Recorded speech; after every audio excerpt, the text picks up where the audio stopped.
What is going on, Fortnite fam? Welcome to week number 2, aka Qualifier 2 of the Fortnite Champion Series. It's your boy Zeke, and we are back for more Fortnite action here in Europe. Of course, we had to bring the guys back. It's Reese, it's Levin2K. They'll be the analysts here joining us here on the analyst desk. And together, we'll be breaking down everything we see before us. Gentlemen, how are you guys feeling coming into Qualifier 2? I'm incredibly excited. Last week, we had some good games. It was the first kind of custom stage format that we'd had this meta. So we got to see some kind of intricacies and how the games play out. This week, those top 10 teams are gone. We have new teams coming in. Excited to see how they kind of play this meta as well. Yeah, I'm just sort of like, you know, like when you have like a carrot on the end of like a fishing rod and you just have a pig like chasing along. Like, I'm just like chasing along, just trying to find all this Fortnite content, like all these constant weeks of top level Fortnite. Like, I'm just there like a little piglet, just trying to like catch the carrot, like grab onto it. And I can't even keep up at times, you know, it is crazy, but I do enjoy it. And I think we're in for a great set of games today, right?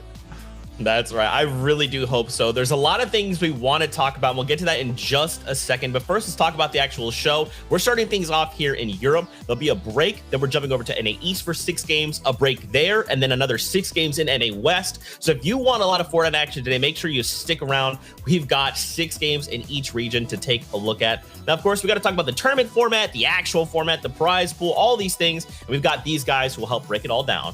Yeah, so we're currently in the Qualifier 2, round 4 on the very left-hand side there you can see. So top 33 teams from the previous 3 rounds that have all happened this weekend. So the teams that we're seeing, the 33 teams here have already played 3 rounds, and these are the best of the best from this weekend. And the top 10 is what we're really going to be focusing on today. Top 10 will move through to the semi-finals, which is a 2-day event. And then the top 8 from that will move on to the finals, and the 9th till 16th will play in that one big reboot round, which is very, very exciting. Then obviously finals comes down, the winners are the champions, and they win that Axe of Champions, plus some lovely prize money. Well, let's hold our horses, right? Like Reese said, we are in round 4 for today, and with round 4 comes a new point format, right? Obviously, as you can see, the main difference in the bottom right there, 2 points per elimination. This can be significant, right? Some of these teams that like to get a bit more aggressive, you can be rewarded for that. Of course, it is a harder lobby to be aggressive in, but definitely something we'll see. As well as that, though, if you take a look at the actual placement points that are handed out, once you get into that top 3, right, 6 extra placement points from 4th to 17th, you get 1 point per placement, sorry. But once you get into that top 3, it boosts up a bunch. And so, you know, we'll see a lot of teams making these plays to guarantee themselves a top 3 finish because it is so rewarding, guys. Absolutely. And remember, we're playing for the Axe of Champions, but there's still prize money up on the line. Here is a breakdown. Remember, this is for finals. We will not be seeing prize money given out here during the qualifiers. So quite a bit of money to talk through, especially as we move in through the next few weeks of Fortnite competition. Now, gentlemen, there's actually something that I wanted to touch on, and it's actually about my boy Agent Jones and the 0 point. He has just brought in 2 brand new fighters. Master of the Dragon Punch and hailing from Japan, Ryu is ready to fight alongside Ryu. The self-proclaimed strongest woman in the world, Chun-Li, is ready for the competition to kneel before her. You guys have got to check out these outfits in-game. Both come in their traditional color schemes and a battle variant. Plus, Ryu has a built-in emote, Shoryuken, and Chun-Li has her classic lightning kick. There's backlings and a pickaxe to pair with them too, so, you know, definitely want to head on over. They'll be in the shop for a little while longer, so snag them before they're both KO'd. I wasn't sure if we were going to hear like a Shoryuken there or not, or I was trying to see how far you're going to commit. Are you going to go straight deep into it? But yeah, you didn't disappoint.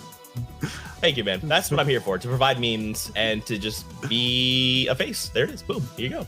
Now, of course, guys, we want to talk about a few other things. We got to recap these other regions that have finished up. Remember, Asia and OCE, they get done while we're taking a look at Europe. So let's use this to break down some of the results and maybe bring that over to Europe to kind of bridge the gap.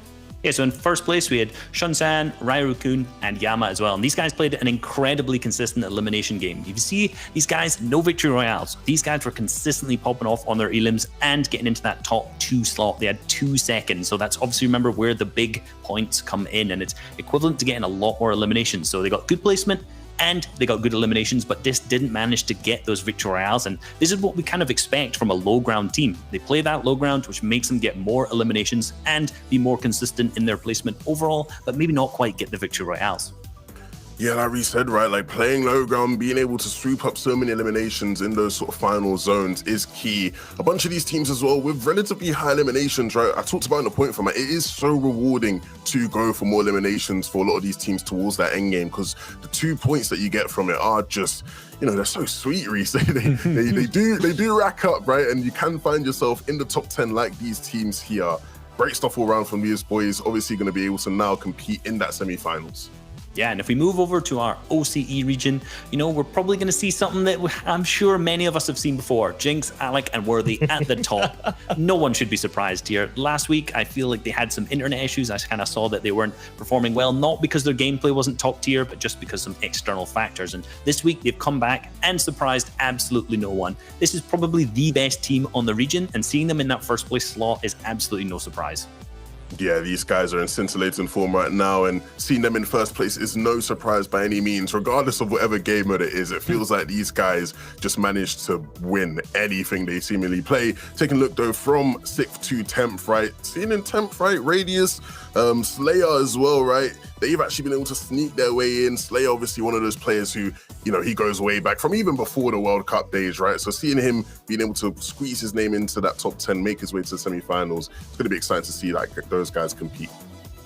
That's right. Now, for you guys who are tuning in and this is your first time ever watching a Fortnite event, hi, it's awesome to have you here. What we kind of noticed throughout the competition in Fortnite is across seasons, we have like a meta develop over the course of a season, right? But when we have these competitions, there's a meta within the meta. Okay, so Reese and Levin, last week we watched EU go a little bit crazy with the eliminations. Everyone was extremely aggressive. Everyone was kind of rotating and trying to find these fights. Do you guys think we're going to be seeing that again? Especially now that we're in kind of qualifier 2, we only have 2 weeks really to make it into the top 10 and go through the semis. Will we see that repeated this week? Yes and no. I think so. Some of these teams who are, you know, are confident on their series points, they're probably going to be taking more fights, doing more eliminations. Last week, you know, we saw Tayson's team making a very aggressive push halfway across the map to try and find some of these fights. So this week, I think some of these teams are going to do something similar. But on the flip side of that, we have teams who are switched up from last week, which means they have 0 series points. So getting that top 10 this week is going to be super important. Like Benji, Matzo, and Amplify, for example. These teams are going to need to get a good placement this week in order to actually qualify through for the semifinals. So they're probably going to be playing a little bit more of a normal play style where, you know, they're taking eliminations as they need them and not being as aggressive. Yeah, I think Reese put that perfectly right. For some of these teams, it is going to be make or break. The likes of, you know, Benji, Matzo, and Amplify, you know, they've reformed trios. That means series points reset, right? So it's going to be up for them to have a big week in order to make sure that they can make it through to that semifinals. It'd be a, you know, really shame to see the name like a name like Benji miss out on the heats, right? So I think in terms of actual meta stuff, I think we will see, you know, a lot of aggression still. But be careful who it's from, right? If it's a team that needs to be like in top 10, you know, it's make or break. You have to qualify this week, and they're being uber aggressive. I'm gonna be, you know, looking a bit warily, like, you know, what are you guys doing? You want to play for late game. You want to make sure you can guarantee those high placement points. But if it's out of some of these teams who are probably a bit more comfortable, they know, hey, realistically on series points, we have a bit of leeway. They're going to be trying to test the waters, right? Because ultimately, you know, this is the top level competition, especially based off of this week's games that we've seen in these rounds. So definitely a high level competition, and will be some interesting strategies from all different teams. I love that. Now, you know, what we're kind of seeing as well is these trios that place in top 10, they're kind of removed from the player pool and they're kind of given a ticket to semifinals. And that is the next time we'll see some of these trios. So what I really like coming into qualifier 2 is that we'll be seeing kind of new trios step into the limelight. Trios that we may not have seen, or trios that might remind us like, hey, did you forget about us? We are in this competition as well. Is there trios that you guys have your eyes on, especially like when we look at the numbers, there's 10 trios that participated last week that are here to participate this week. So who do you guys have your eyes on? Yeah, and last week in 11th place was the Play Well trio, right? They were just out of qualification by that 1 point, and I'm going to make the cheesy joke, but last week they played well, and this week they got to play really, really well, maybe even good or excellent if they want to get into that top 10 slot. And I feel like, this trio has been so consistent through a lot of the other tournaments, who's done other rounds as well, but not really managed to make it into the top 10. They're always near that 10th slot. So hopefully today, I'm keeping an eye on them to see if they kind of move on up or not. Yeah, head of Play Well Marketing is going to be in your DMs, Reese, after that one. That was brilliant. They're open. I think in terms of the teams who were able to make it last week, I'm going to try to do the same this week. I think if you look at Steelix, Snagged, and Heatsy, I think they've shown time and time again that, they can do well, right, when they are landing at Stealthy, right? Obviously in December, DreamHack, they struggled at Stealthy, came back in January, patched up some of the mistakes, being contested by basically the same people, right? Shakos has been sort of a thorn in their side, and I call him a thorn. Ultimately, Steelix's trio are sort of winning that battle there, and still Shakos, they still remain to go stealthy, try and beat them out, and so hopefully these guys can sort of maybe patch some of the things that went wrong for them last week. I think Offspawn wasn't necessarily their issue. I think they struggled a bit in mid game, and so hopefully they can sort of work out these sort of issues and really secure themselves, because they are a top trio ultimately. Yeah, I think that's like a big factor in kind of separating the very top from like the mid-tier players, right? Is being able to transition any lead that you have, any little like the smallest thing could literally lead to a victory royale for you and your trio. So we have to keep an eye on a lot of these teams heading in, especially once again, this is Qualifier 2. We only have one more week to try and make it in. Now, guys, let's talk predictions. A lot of these trios are going to be facing off. Who do you guys have your eyes on? Levin, let's start with you. Well, I love him, and so I just wanted to show him some love. Benji Fishy, he's now playing with Matsu and Amplify. Matsu and Amplify, incredibly talented. If you're not familiar with them, I can assure you, you will be very, very soon. These guys are bound to have a great day, right? They're landing over towards Hydra 16. They're gonna have that rocket launcher on a regular basis. I think their form has been just scintillating over the course of the weekend. Newer trio, haven't had much time to necessarily practice or work on things with each other, but still, sort of just been incredibly impressive to watch by all means. And so I'm really confident about these guys going into these next 6 games. Yeah, and I'm going with Seti, Kami, and Teak. These guys are pretty much what all people have been talking about throughout kind of the preseason before last week started. And then, a big shocker, after playing so good in round 1 and 2, they didn't manage to make it into round 4. But, this week they fixed their issues, they're here, and we know in these guys in a kind of custom set lobby style, they perform, and they perform so well. Their drop spot on the east side of the map is named after Kami. So come on, gotta be my pick. Yeah, taking a look here at Shio's pick, right? Flick, Anas, and Thomas. I think if you came into the FNCS before, like in that preseason period that you're talking about, Reese, I think arguably the strongest trio was probably Flick, Anas, and Thomas, right? Because they're one of the only top trios who actually remain together. Obviously, last FNCS, they came, second place. These guys are the reigning kings of Dirty Docks, right? Obviously, I know there will be some British boys who maybe disagree with that, but these guys are a great pick. I think finally seeing them in this round 4 stage, they're bound to do well. And so great pick from Shia. Great pick. Yeah, and Sancho's gone with Kezix, Forza, and Nate. A solid pick. We saw them be really, really dominant in the qualifiers last season. Last week, they ended up coming 34th, and they only lost out on that qualification to round 4 because they lost a Bloom battle at the end, and the player that ended up winning the Bloom battle actually moved up into 33rd. So it almost couldn't have been any closer. It went down to a few shots, so they ended up missing out in round 4. And this is their first week in that round 4 slot, and I guarantee they're going to perform really, really well because they're such an all-rounded trio. Man, I just look across the board and there's so many trios that I want to see in the finals, but that's the point of competition, right? There's only 33 spots. There can only be 33 teams that make it to semifinals and grand finals. So there's going to be so many things that we will be breaking down over the course of the next 6 games. So if you like what you're seeing, stick around, tune in, tweet at these two, ask them questions. They are some of the biggest minds in all of Fortnite. Now, guys, we're getting ready to jump aboard the battle bus, so buckle up. We got to introduce you to our casters. It's Sancho West and Shia Wager. They will be our guides through all things Europe. So, casters, say hello. It is time for the second qualifier. Round number 4 was going to be live very shortly. And it's the same old casters you're used to, Shia Wager and Sancho West, but a lot of new trio Sancho who are up for grabs today for that top 10 spot. I got to piggyback off. I mean, we were talking about it. Levin was talking about he was a pig, right? He was all piglet out, having some good times. I got to piggyback off what he said. Benji, Amplify, and Matzo are going to be a trio that I definitely have my eyes on, considering that they have to try to get in here in this qualifiers. There's only 6 matches to go, and it starts right now. I mean, you're going to have to get in, the conditioning, all that stuff, child. It's very much exciting. Yeah, scrappy fights all around the map. Misty Meadows contested by 2 strong teams. Same thing with Slurpee. We saw Dirty Docs. You know, the gods of Dirty are there. Nos, Flick, and Thomas, but they're also up against a team contested for now. Lots of things around the map, and you know, you're mentioning Benji, Matzo, and Amplify. We also have ADN, Hardfight, and Astro on the other side of things. So you know, ADN might have got the boot for now, but we'll see how the comeback works in round 4. Sancho, you never know what ends up happening in that game number 1.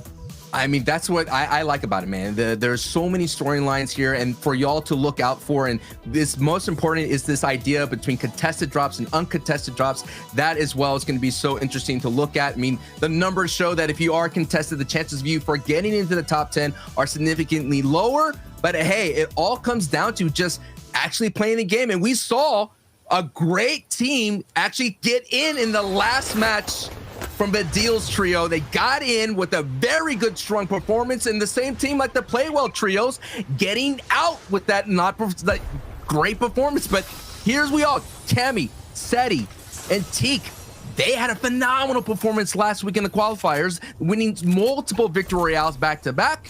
And here we are with the Cammy split. Can they change their fortunes and make it in? Let's get it started, baby. Yeah, Cammy straight up at the Cammy split. Teak is not going to be on stream, neither is Seti, because it's so widespread and far behind. But we were talking about these scrappy fights.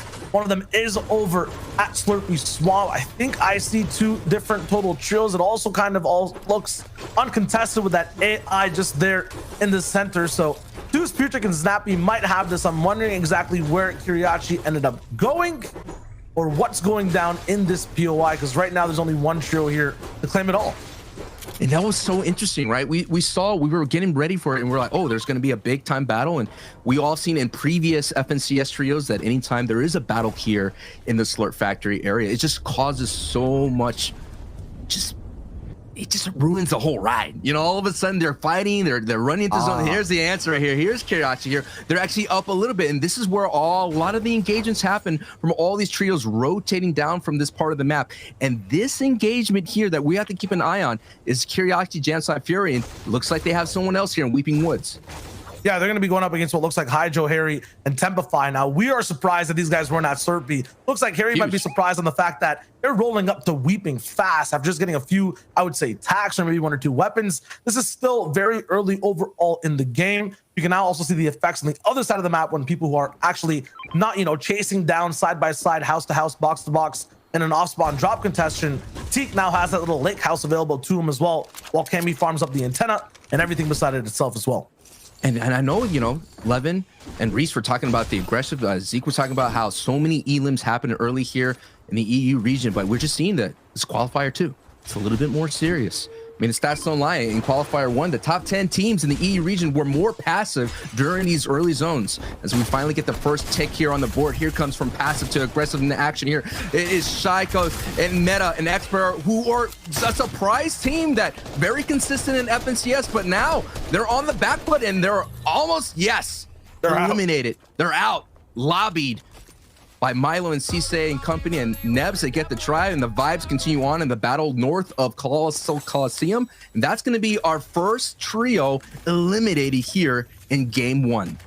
Yeah, Cisse rolling in from round number 3 over at 20th place. So kind of the bottom half of the pack of trios coming into play today. And once again, a classic fight we're seeing in the desert side near Colossal Coliseum. It's also a colossal mistake, I feel like, to rotate near here or try to farm up expecting nothing to happen, because that's where most fights break down. Surprisingly, as well as Stealthy Stronghold is over the fight every week. And now another one breaks down with Shaykos up against MX, or with MXR up against Heat Sneed. Snag, Granjo's already down. And Sasha, this fight's getting explosive. This is a battle between France and Italy right here. The Italians from Steelix going up against Gray and company and the Frenchmen.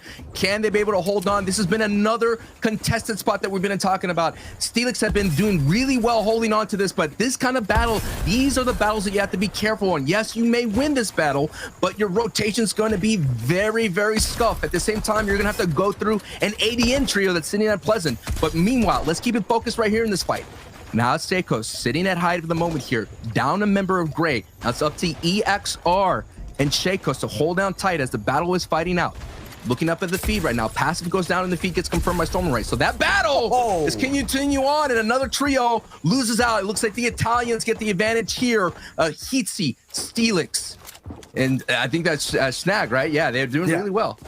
What a good like pressure relief from them. Just last week, 32nd place overall, getting invaded post spawn. Very surprised. Very surprised that they fell that low. Yeah. And this time now it's just looking good. Game number 1, they actually have a completely fresh start that we haven't seen so far in the FNCS. So we'll see what they do with that first game.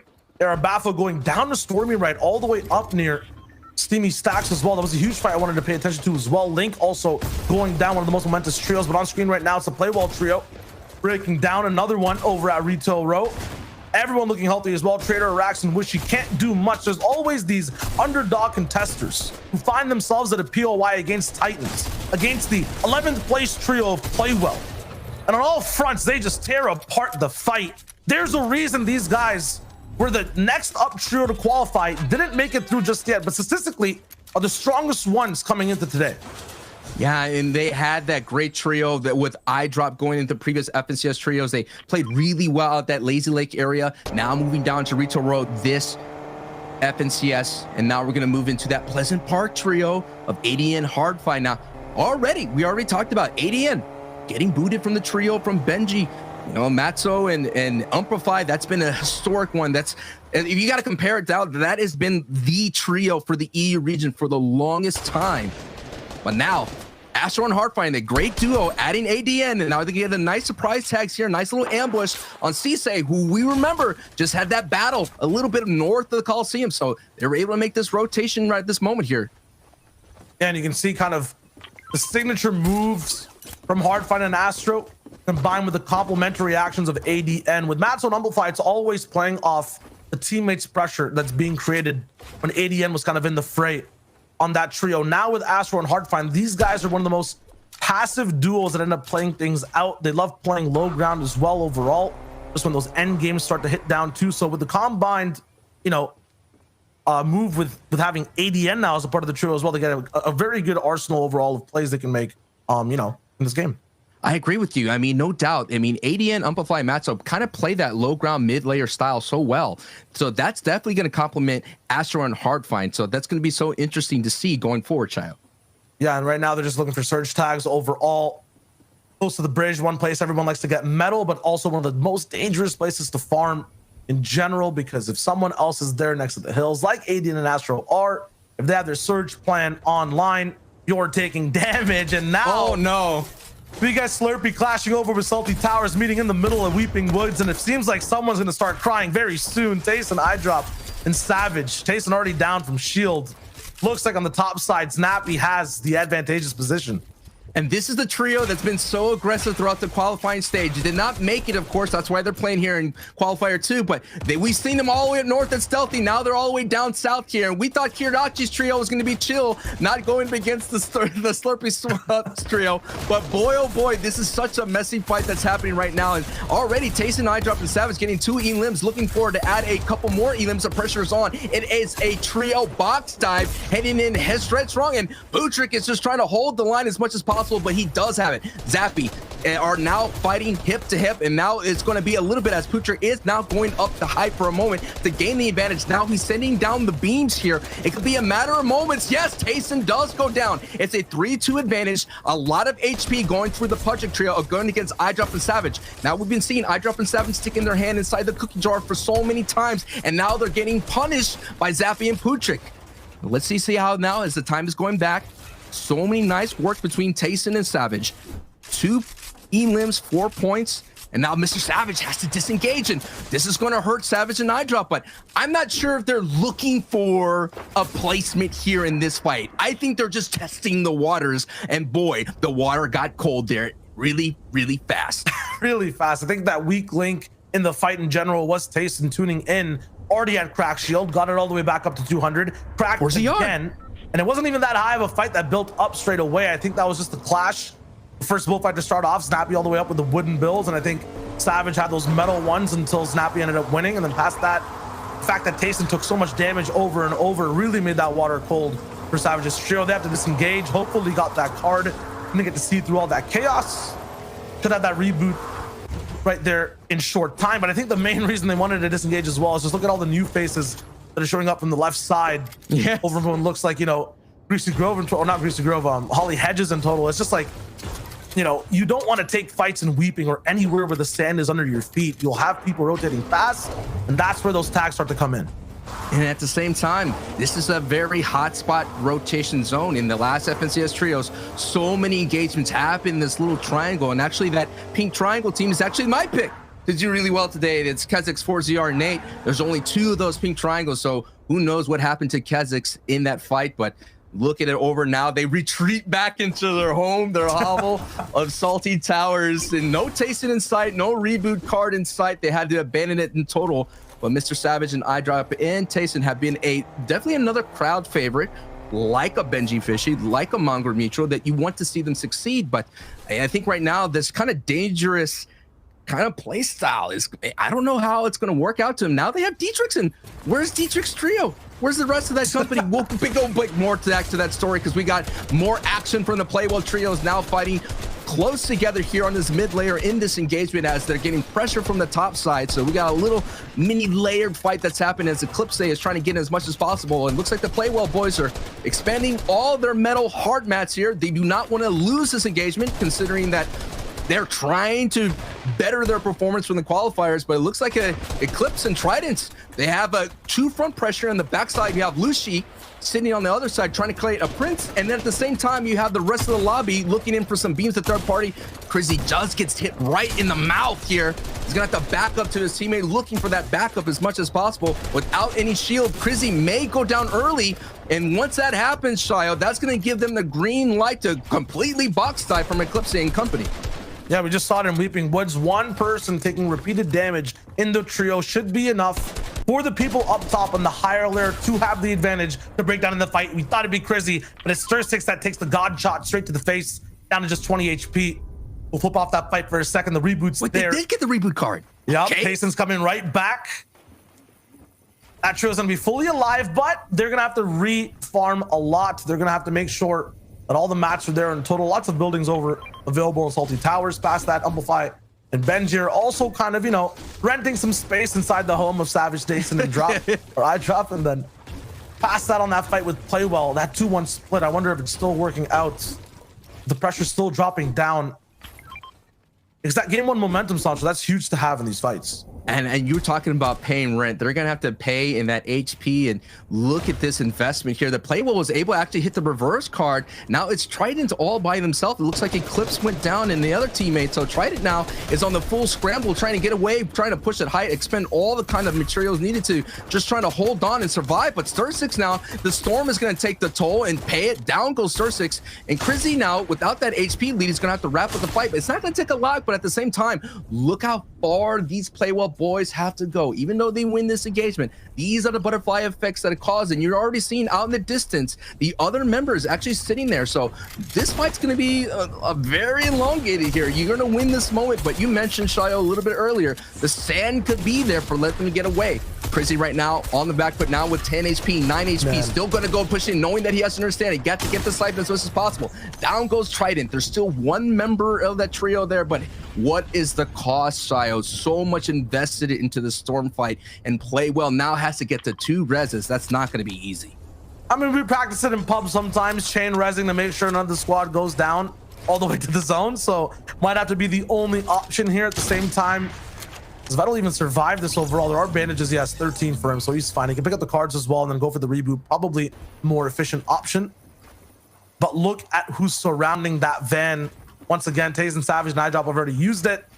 Dookie Marvin and Vanille are here as well. It makes me wonder what ended up happening at Dirty Docks, because either it got split or Flick lost. Past that, though, every win NA and EU so far came from an uncontested team. So we've been seeing some beef across the map and some pseudo contention, right? But so far there are some trios we're looking at that should be up for contention. At the same time, Shio, Dietrich's, where's Professor Roki and Kylie, they're gone. Dietrich is by himself. So as soon as he gets found out that he's a solo, that's going to be another 2 points easily. Again, this is the FNCS Trios. This is Chapter 2, Season 5. We're in the Week 2 qualifiers. Thank you so much for joining us. This is Match 1. We got a whole row of action, 6 matches total. And not only that, the broadcast will keep kicking it with the NA East and NA West coming soon right after. But let's go ahead and jump back across the pond, because right now it's barely early in the morning here on the West Coast. Shout out to everybody watching from around the world, wherever you are. Thank you so much for being with us. Now, this is Reese's pick of Seti, Teak, and Cammy, unable to pick up any points. So that lets me know that they're looking for as many Storm Surge tags as possible, which we'll see if that's available at this moment here, Shia. No, their job's very spread out on the right side of the map. They kind of have a tab on every single trio that's already rotated it in. Have a huge kind of control over the right side of just information, knowing where everyone's based up. Right now, though, being kind of greedy with their base overall, making it small, all out of wood as well. Very prone box dives or any type of pressure. So now have to break out a little bit. Minimal damage overall, though. They have a car as well to take and a huge other secondary base to hide behind as well. Vortex is not stopping, though. Okay, now he's stopping. Thank you very much. Please play like everyone else on the server right now. Get boxed up, stay in your little homes, and go for tags. It's simple. Follow the procedure. Hey, remember, sometimes just getting in, and that Seti is trying to get in as much as possible. And hey, we get a first look at the new outfit that's entered the store, the World Warrior Chun-Li, now getting really a kick to the face for that moment. Now it's going to have to set down and wait for that HP bar to replenish. And let's see what's going down here. Now they're not stopping now, Shiloh. Vortex is here with his trio. Yeah, and there's no space for Teak to kind of run away too, because Hardfind is right there on a base on the river. So this fight, this wall-to-wall shotgun shot, I don't even know what to call it, little skirmish has to go through. Here's the first edit going closer to Vortex. They're still staying. Just about 1.5 boxes away. Vortex is right on the wall, but not going to find any connections with any shots just yet. Seti kind of expands the base, realizes after looking through these edits how many teams are actually going to be ending up looking at these guys. They have to move in the zone. Every team around them, there's also base up right beside, looking for any opportunity, any hint of damage they can take. So if these builds start to break down, if there is a big box fight that breaks through and you hear shots rattling, that is not good for either team, Cammy or Nightsec at all. So they're going to play a little bit further behind. Vortex actually fully disengaging as well. On the other side of the map, we have Sniper, or Bad Sniper, Laxus, and Tripper in complete control of the bridge, and they're making every single team below them pay tolls. And absolutely, you're knowing that Bad Sniper would like to have in that trio a better performance that they had last week, where they were just getting destroyed out there in the Salty Towers by iDrop. In that trio, we know how dangerous Savage, Tasting, and iDrop can be on their drops. So now, no doubt, once Bad Sniper actually left that drop, they're doing better. But the story continues here for the Italians. Heatsy, Steelix, and Snag got a great engagement out there in Stealthy Stronghold, so no doubt they're going to be pretty decent with Storm Surge, but at the same time, they still have to keep looking for it. We'll get more into the Storm Surge explanation, but right now we're in that 4th zone, and actually, let's go and talk about it right now, Shio. Storm Surge is here.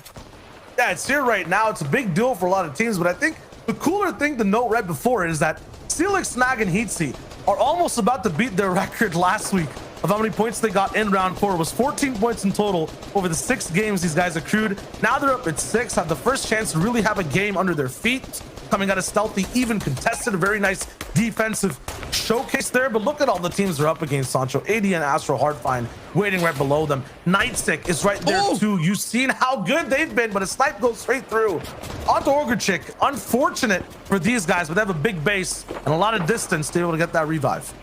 Yeah, look at all the madness and all the shots, and this is what happens when Storm Surge, everyone now starts editing, taking shots, opening up their little windows, trying to get their cone shots, and sometimes you pay the price, you get a little greedy, and ADN was able to connect, and this is a trio that's now under that pressure of the Storm Surge, only one above. And Storm Surge is basically about dealing more damage than most other teams available at the moment. There's a little bit of a threshold. It's gonna click in after this zone. It's 50 players. They're going to need to be alive at maximum. So with 62, 12 need to go down. Need to have more damage dealt than those extra people that are alive right now. 46 above that threshold.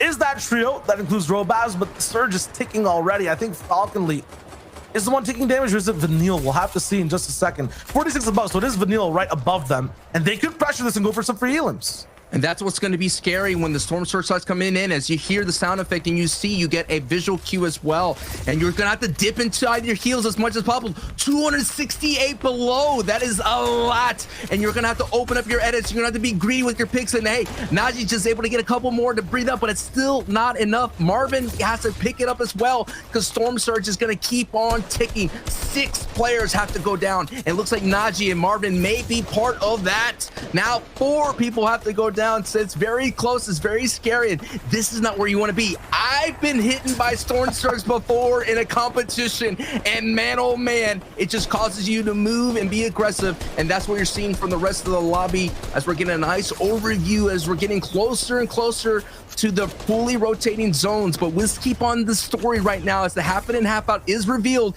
and this team is in it, Shio, but at the same time, they're safe. They survived the Storm Surge. I don't think they're safe. They've definitely Well, they're not survived safe, though, but they need to land like at least alive. 10 to 12 more shots. They are alive, yeah. But like, Yes. think about it, right? Landing 10 shots in this instance with an AR is so difficult. At max off an edit, Vanille's probably going to be able to get maybe 2 shots into Floki coming right below him, or maybe you're seeing far away. I think they might even need to just drop down, go for a big shotgun shot. They have the harpoon as a possibility for that play. The reason they got to live this last little surge section was because they had some shields. Now, without that option to heal off the surge, they're going to be in a lot of trouble. They're going to be facing a lot of people who have position, who have big bases, and they have their damage. So it's going to be trouble for Vanille. It looks like the zone is now pushing towards the east. There is some sand. A new mechanic that has been introduced this season, if you haven't been watching, is sand tunneling. So if you could go ahead and sit in the sand for a brief moment, it does take a little bit. You could turn yourself into like a little sand bunny and burrow your way through and get into safe zone. But looks like Nate and 4ZR are not going to opt for that. Yeah, very difficult option because as soon as you do get shot up, it's very hard to box up immediately. You take a lot of damage. And here we go. Look at everybody moving across here as Nate, 4ZR are actually getting invaded. An injection is happening here on this tarp. It is Dexy and Co. Bobby and Helix are pushing it. Another one is Siberia and Reason are now in this layer. They're all like-minded people moving together, and Nate and 4ZR are trying to survive as much as possible, Shio. Absolutely. We go from Fortnite, a 3D game, straight to a platformer as everyone moves from right to left. Obstacles all the way in between. Goomba Stomps, though, from Nate and 4ZR are the option to because all those low health people are right below them. They just need a few fort edits and get a bunch of refreshes, but they have to be on the same page. Yeah, and Nate and 4ZR are in trouble. That injection into that tarp caused them to go into their hard mats, and now they're only down to their soft mats, which is going to give a big target. But hey, speaking of big targets, iDrop, now the solo player, Tayson, Mr. Savage are out, and they're at 82 below. So iDrop now is going to be aggressive, and not only that, his builds are on fire, and he's going to have to move as much as possible, Shio. While he's going for the clutch, Toos has a bunch of elims in the feed. Frey is also popping off. Nate goes, takes down Cisse. He goes straight away down. Drop now, though. No builds down in the water. Looking for some picks. It's not possible. Floki laps that one up. So Nakos has complete control, basically, of that backside low ground. Up on height, though, it's Toos, it's Snappy, and Putrick, uncontested from Slurpee. And now all the way on the King's kind of lair. On the entire game, 7th zone, and this is where usually that last retake comes through. So if they hold down here, nice healing by Snappy. This should be a win for this God trio. That was a huge harpoon play from Zappy, able to get some valuable metal there, 106 total, and that's what you're talking about. You're going to need that as the rest of the zone is now going to have to navigate over this river, so more builds will be expended to survive. The high ground is going to have to cash in as much as possible, get as many elims, and Shio, you called it, coming all the way from Slurp Factory, able to get a free uncontested drops, able to avoid the madness down Weeping Woods, now sitting pretty at height. But we still have a lot of warriors down below fighting on a great layer as Setting and Cammy, all of a sudden they had 0 elims into these zones and they were able to ramp it up, and now they have a total of 8 elims, looking very strong, looking very beautiful here on the mid ground, looking for Falconry, who's always almost got caught. So hey, if you're sitting on this layer right now, you must drop, go below, but that just means soon enough, Teak and Seti and Cammy will capitalize with their power, and look at it in their aggression, fighting hip to hip, Shio. Yep, Gladiators up on height, challengers all the way in the mid-ground layers, and now they start to connect shots. Bunch of full trios still alive, so every single edit and every single bullet will be followed by 2 more. It'll be big damage just drop down on every single layer we're seeing so far. It looks like Snagged and Snagged and the Italians are up right now and sitting in front of the zone. Nice, nice, nice. So that last place trio from last week completely redeeming their kind of full storyline, getting a lot of points so far. Snack trying to stay alive, but it's not possible. Seti also down. Cammy, these guys have so many elims, 8 to boot so far, and he can still end up clutching up. Snappy though, uninterrupted so far, and is all the way back up on height. Medkit in tow as well. Possibility for that heal off. Toos picking up Seti up in the field, up in the zone. 3 different trios left, 7 people in total. And my man Snappy is celebrating. He knows he has the insurance. The question is, will he have the possible time and the right position to pop it off? Nakos is still down below, gets a pick off on the Cammy, and now 2 trios left, a 3v3 on our screens. 3v3, Patrick and Toos now, and you got the ultimate high, Zappy, the insurance. You got Patrick and Toos sitting down to try to kind of just slow down Floki, Clement, and Co. But hey, it doesn't matter. Down goes Clement, and the battle happens right now. If anyone looks up, Zappy, who's already vibing up there, already dancing, already doing all the TikTok dances up there. And yes, Zappy, watch him do his dance and collect the victory royale. But holy, did that trio all of a sudden started to cook up, man. You had literally 10 elims. When we first tapped into them, we saw the Cammy split and we're like, hey, they're looking for Storm Surge tags and they were doing this and that. And all of a sudden, in the blink of an eye, 10 elims and the victory royale, Shio. Yeah, for me, the question is, how much did Nakos and Clement get with Floki all the way at the bottom, right? And the MVP for that play is definitely going to be Putrick down below, who did so much damage. The heal off wasn't even really needed at the end of the day. Still, great game 1. We'll have to toss it over to the analysts to see exactly what else we missed in that just awesome showing of EU. Thank you guys so much. Great first cast on the day here in Europe. You know, it's a pretty small sample size, boys, but I feel like things in EU are kind of returning back to what we are used to seeing, not the crazy one-off aggressive show that was last week. I like that Shio called out Patrick there because, like, I completely agree. The moment that Snappy's on high ground waiting for the heal off, Patrick's like, well, you know what? If I could just go down and eliminate this entire other trio, doesn't matter because we'll just win. Yeah, and that kind of role is what you describe as disrupting the trio below.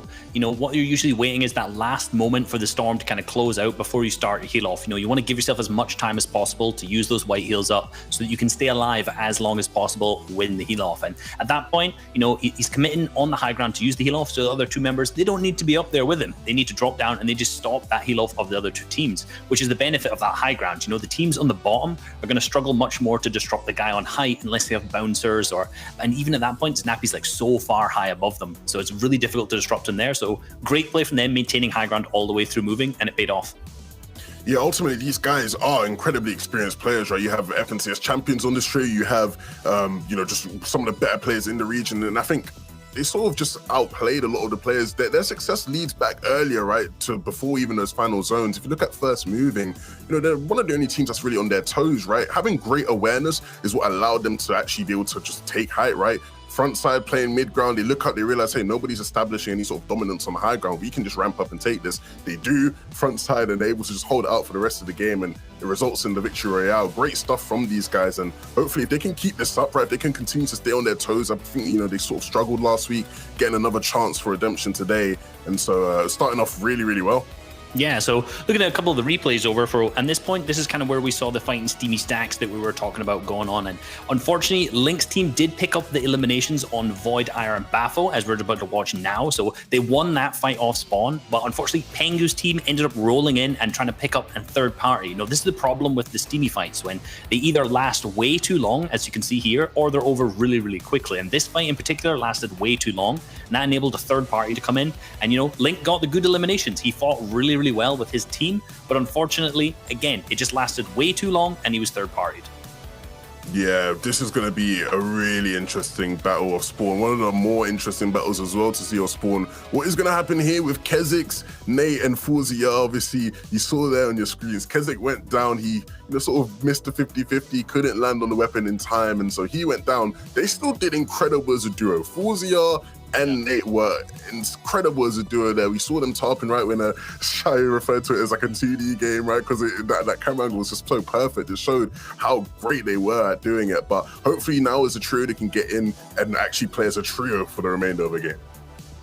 Absolutely. We have to see if they can kind of transition it, because I completely agree. If you have all 3 members of this trio in that end game, they're absolutely going to affect every other tarp around them. Now, what I want to take a look at is the standings. We have to kind of see how things shook out after that first game. Now, 10 eliminations and the victory royale, massive. We see Snappy, Toos, Patrick, they're up there in first place, but look at this like point disparity, right? Floki, Clement, Nakos, their second place performance, even with the additional elimination, is leaving them only a 3-point difference, Reese. Yeah, and this team is one of the most consistent teams we've seen in a long time. Over in the last season, season 4, these guys play 7th, incredibly consistent, and they're stuck together, and it's clearly paying off. They're still being as consistent. Clement is the only EU player to be in the FNCS finals for every single FNCS so far, and so far, seems like his team is playing well enough to do it for him this time as well. Yeah, Floki, Clement, and Nakos, they are literally just some of the best French players we have in the region. When we talk about the top regions, France is always thrown in there, and it's partly because of those guys. Obviously, they didn't make it through this week, or last week, sorry, but they do this time, and starting off well. Taking a look at this second page, though, Kezix, Forzia, and Nate, as a duo for the majority of the game, squeezing their way into that top 10. If they can sort of continue along this path, they are going to be a shoo-in to make it through the semis, and if they do, also going to be one of the top teams if you're trying to make it to that grand finals. Taking a look at the next page though, Reese. Yeah, and one of the things I'm noticing here was in 15th, we had the Play Well trio. I kind of harped on about this at the earlier part of the show, in the top of the show, that this team is kind of consistently staying around that 11th, 12th, be it in the round 3s, in the round 4s, like last week where they placed 11th. And so far, they're still in that spot. They're still 15th. They're going to need to maybe up their game a little bit. We saw them in the early game picking up a ton of elims. We're just wiping the squad off, 3 elims straight away, but then getting into an unfortunate fight in the storm and, going down. But the eliminations were really good. One team that really stood out to me there in the standings was Steelix, Heatsy, and Snag. This was a trio, one of the 10 that came back from last week, and they were in 32nd of 33 total trios, and now they're in your top 5, right? So there is a very big possibility these guys could hold on and make it through in your next top 10 for this week. However, that was just the first game, boys. There's still so much more that can unfold over the next set of games. Now, if we have to look at kind of game number 2, do we just change anything up? Because right now it feels like with just the one game, it's still not enough, right? Like, we'll have to see kind of what's going on. And this is what I want the casters to kind of break down for us in this next game as we get ready to jump over. Should we keep the same? Should we stay the course? Or should we go ahead and pivot? Because right now we need to make that happen. Let's send it over to our casters, Shy Wager, Sancho West. Let's get into it.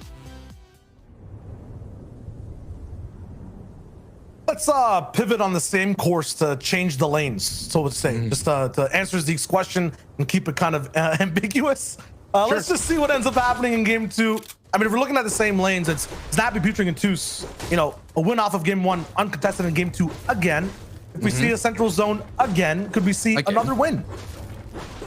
Possibly. I mean, Levin mentioned at the break that Zappy is a FNCS champion coming in from the squads with Red Rush, Robin, and Wakey. So that championship pedigree could definitely help out this other Russian duo out there. Zappy coming from Sweden. So, hey, uncontested, showing to be true. Yeah, and this, weird game plan from Kriachi, Fury, and Raze, or just Kriachi in general. I'm not sure exactly what the drop spot's going to be looking like. Last time it was kind of a pseudo invasion onto Weeping Woods. Now they're all the way over at Lazy Lake, a complete opposite side of the map. Raze, though, going down immediately. Jam side up top, also making sure that nothing crazy ends up happening as they end up getting the finish. Over at Steamy, we missed it last time, but there was a back and forth between Passive and Stormy, right? So, Reese kind of said something interesting that I would like to kind of ping pong off of you, Shayo. How long is too long of an engagement? How long do you want to wipe out the other trio in a contested drop? I mean, I think every single drop has its own timer. Like Salty Towers, I feel like has a very short fuse. You don't want to stay there for too long because people could rotate in. Same thing with Colossal Coliseum, but at Slurpee, I feel like you can end up taking your time. You have to worry about a rotation maybe from Hydro 16 on the south side. At Lazy, you might be able to take your time a little bit as well, but on the outskirts of the map, you have some time to play with. On spots like this, Retail Row, it's kind of in between, and Play Well seen to actually just win these engagements no matter how long they take every single time. Wishy Racks are having a tough day so far. And here we are, another engagement here in Retail Row. This is match 2 of the 6 that we have today for the EU qualifiers. 2 are, again, top 10 move on. Now, a lot of the trios that you see here all will get in based on consistency. Like the Play Well trio most likely will get in. But at the same time, Playwell Trio wants to let everybody know that when I drop left them, they still want to show like, hey, we could do this. Beto and Starsix still have a lot to prove. I drop leaving for Savage and Tayson. That's definitely a storyline we definitely have to keep an eye on. But right now, it's all calm, it's all cool, it's all chill. The ambush is set on. There was a gas canister thrown out from Starsix, and look at that. Every moment, every angle matters, and they're just waiting for the green light. And Trader and Rax and Wishy are going to have to expand all their mats they just used here, and a very interesting strategy, just going up as much as possible to get the high ground now. Play well. They need to figure out, are we going to chase this or not? No, I'm liking the diversity I'm seeing from Playwell here so far. Last time it was a just decisive box fight. They all dived in the same way. This time playing a war of attrition. Yes, these guys are still alive. Yes, the fight's taking long, but look at the number next to Rax's, I would say, HP bar. Just 2 builds left overall now. No more shields. This is where guaranteed elims come in at no risk of damage. Starsix will be there to wrap it up. We'll go all the way over to Dirty Docks, where it looks like it's a 3-way total fight now. I'm just surprised here. A Nosflick and Thomas HD, no points. Most likely they were wiped out early in the Dirty Docks. This is one of the crowd favorites, Shio. No, actually didn't make it into game number 1, so this is technically their first shot at seeing exactly how things go, and it will just be a 3v3 in total. We saw Marvin and Vanille overall with Dookie. These guys had some issues with Surge. No issues really off spawn entirely. This time that is changing. Looks like off spawn will just be a complete different engagement for them entirely, although they had the advantage before. Nos quickly switches over and now has high ground effortlessly off that back push. Marvin also pressured by Thomas. 3 different fights going on at the moment. Dookie and Vanilla are like, yeah, we're not gonna come there and help you with Thomas. I don't want to be on that side of the box. I don't want to be on that wall. Marvin, you deal with that yourself. Oh, you can't?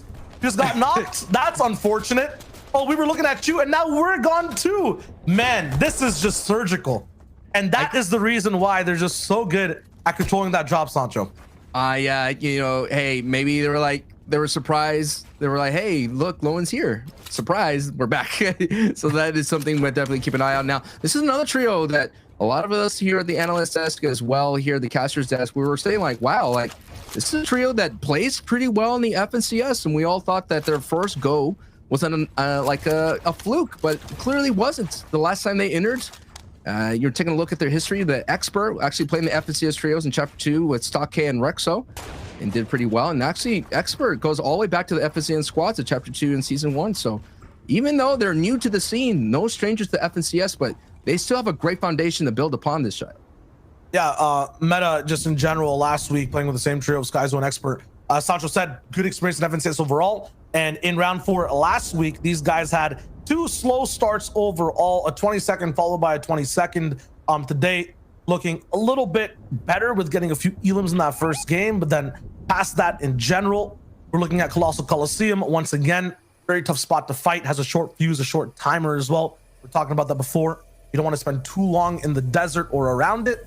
You're really just here for tags. And now you're seeing that Passive Void and Bafo were able to survive and leave Steamy. There was a lot of engagements happening on this rotation as well. The feed, while we were watching all the other action, was being lit up from this corner of the map. Bafo, Passive, and Void coming in 25th in that match 1. Now looking for an opportunity to sand tunnels. You take a look at the format. We're seeing the Victory Royale, so worth so much more. 30 points, second place 25 points, and third place 20, and then a huge drop going down to 4th to 17th place. Seen as like a huge bonus going from 4th to 3rd, and of course that huge bonus of elims being worth 2 points. And now we're taking a look at the Colossal Coliseum as Kylie and Dietrich, as we saw last time, Dietrich was basically by himself for a long time and inhabited that salty towers alone, but at least has the rest of his company there, Fesroki and Kylie. It's a very rugged path for anyone who tries to walk through the desert, and you might be landing at Steamy, but you'll have to go through these coarse, rough sands. I hate sand. It gets everywhere. I was waiting for it. Hey, but at the same time, it's a very cool mechanic. I think that it is a risk reward. I mean, what's going to happen is, like you mentioned, as soon as you popped up, you're stuck in an animation, and those frame locks that you deal with, you could get beamed out of midair, and at the same time, you could get shot out of this kind of state. and all those kinds of things are going to have to be, you have to think about when you get into the safe zone. At the same time, any kind of rivers or any kind of water or a hard material like a rock, it knocks you out of that state. But you're seeing that Void and Passive and Bafo find a great rotation and into the safe zone, but look at their HP. They're going to have to take some time to heal up. And there's the other neighbor there, Kylie Fashroki, Dietrich, no doubt in the same situation, considering that they ate a lot of Storm. Oh, actually, Kylie and Fashroki are sitting pretty healthy. Huh. They must have found that that slurp truck. Yeah, that slurp truck might have been good for them, but I thought these guys would have med kits or something. They're just putting one stack of bandages. That is rough. Hey, this is what I'm talking about. So buff. I'm sorry. I gotta say, this is what's so rough about taking engagements out there in Steamy Stacks, and you have to go into your heals, and now you're at the max pool rotations. Shayo, it's just not easy, man. It's not. And, you know, for that trio in specific, Void, Passive, and Bafo, I think they were my kind of shoo-in coming in to last week's qualifier for doing really well. They had the most wins out of round 3. They're looking really strong, but ended up at, 26th place overall in round 4. So very similar kind of situation as Snagged over at Stealthy Stronghold. Not the best showing overall, but a lot to redeem for Void. And I was talking 11 beforehand in race. It was just, it's really rough, being contested at Steam. You don't have the most consistent pathway to playing these games. So you have to pull a Kiriachi and maybe just, run around the map, find another spot, or really figure out something proper to do off that drop to make it so that every game kind of plays the same. The top contenders, we saw week to week, Hen, Janice, and Chapik, so for the first place from last week, had the same game to play every single time. The people who were in trouble, who were getting invaded by, a different trio every time, like Snagged, had a different game to play every single game. So if you can keep your game as consistent as possible, go through the same events, you'll have so much more control. You'll have a better day overall. And that consistency, of course, will get you into the next stage. That's where our competitors are playing for the top 10, get advanced into the semifinals. And that's going to be very, very soon. In the next 2 weeks that happens. We still have one more qualifier to go. And of course, we're going to have the very epic, very intense reboot as well. Now we're seeing a very scary situation for Cisse, Noobs, and Milo, as they're just above Storm Surge. What's a good number to feel good about being in a Storm Surge? 300, 400? You want to be 500? That's great. That's amazing. That's amazing. I'll call my mom mid-game if I'm ever 400 Surge above. You gotta check your socials, check the, the Twitter, I'm posting that on Snapchat, like on anywhere. I'll post it everywhere. You know what I mean? If I'm 500 above. But I think a good number is like 150 to 200. Like you're feeling like you're on pace. It'll go down and you'll have to re-tag up again. I think you should aim to be near that 100 to 200 line. If you're above that, you're doing absolutely great. Right now, I drop Tayson and Savage, or should I just say I drop and Tayson are not doing that great. This looks like Savage's loot. Might have been a snipe or something over from Nakos, Floki, and Clement. We'll have to see how that breaks down. But they got a reboot before on the Tayson. This time, I guess they'll have to be on a Savage.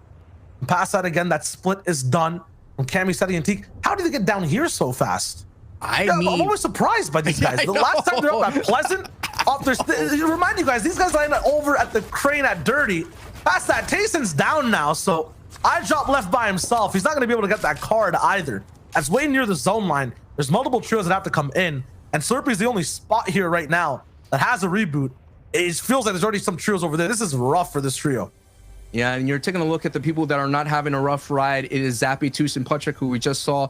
We saw actually Cammy, Seti, and Teak, who are sitting in third place with 36 points, but Zappy, Toos, and Patrick with 50 points in first place. Floki, Clement, Nakos, which we see on the right side of iDrop in the moment with 47 points snagged. Heaty and Steelix coming from the 32nd in qualifiers 1, now in fourth place with 30 points. Sky Falcon and Robaz with 22 points, and that rounds out our top 5 as we get closer and closer to that 5th zone. That half in and half out. So many trios put a lot of investment into that position for half in and half out, simply because it's half in the safe zone, half in the storm zone, so to speak. But now we're not there yet. We got 2 zones to get through. This is still barely the 3rd zone. You're seeing a lot of people who like to elect for the edge of zone 2.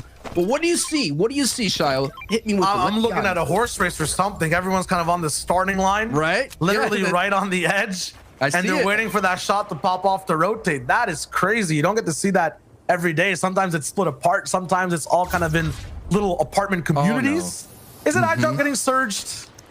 This is so sad.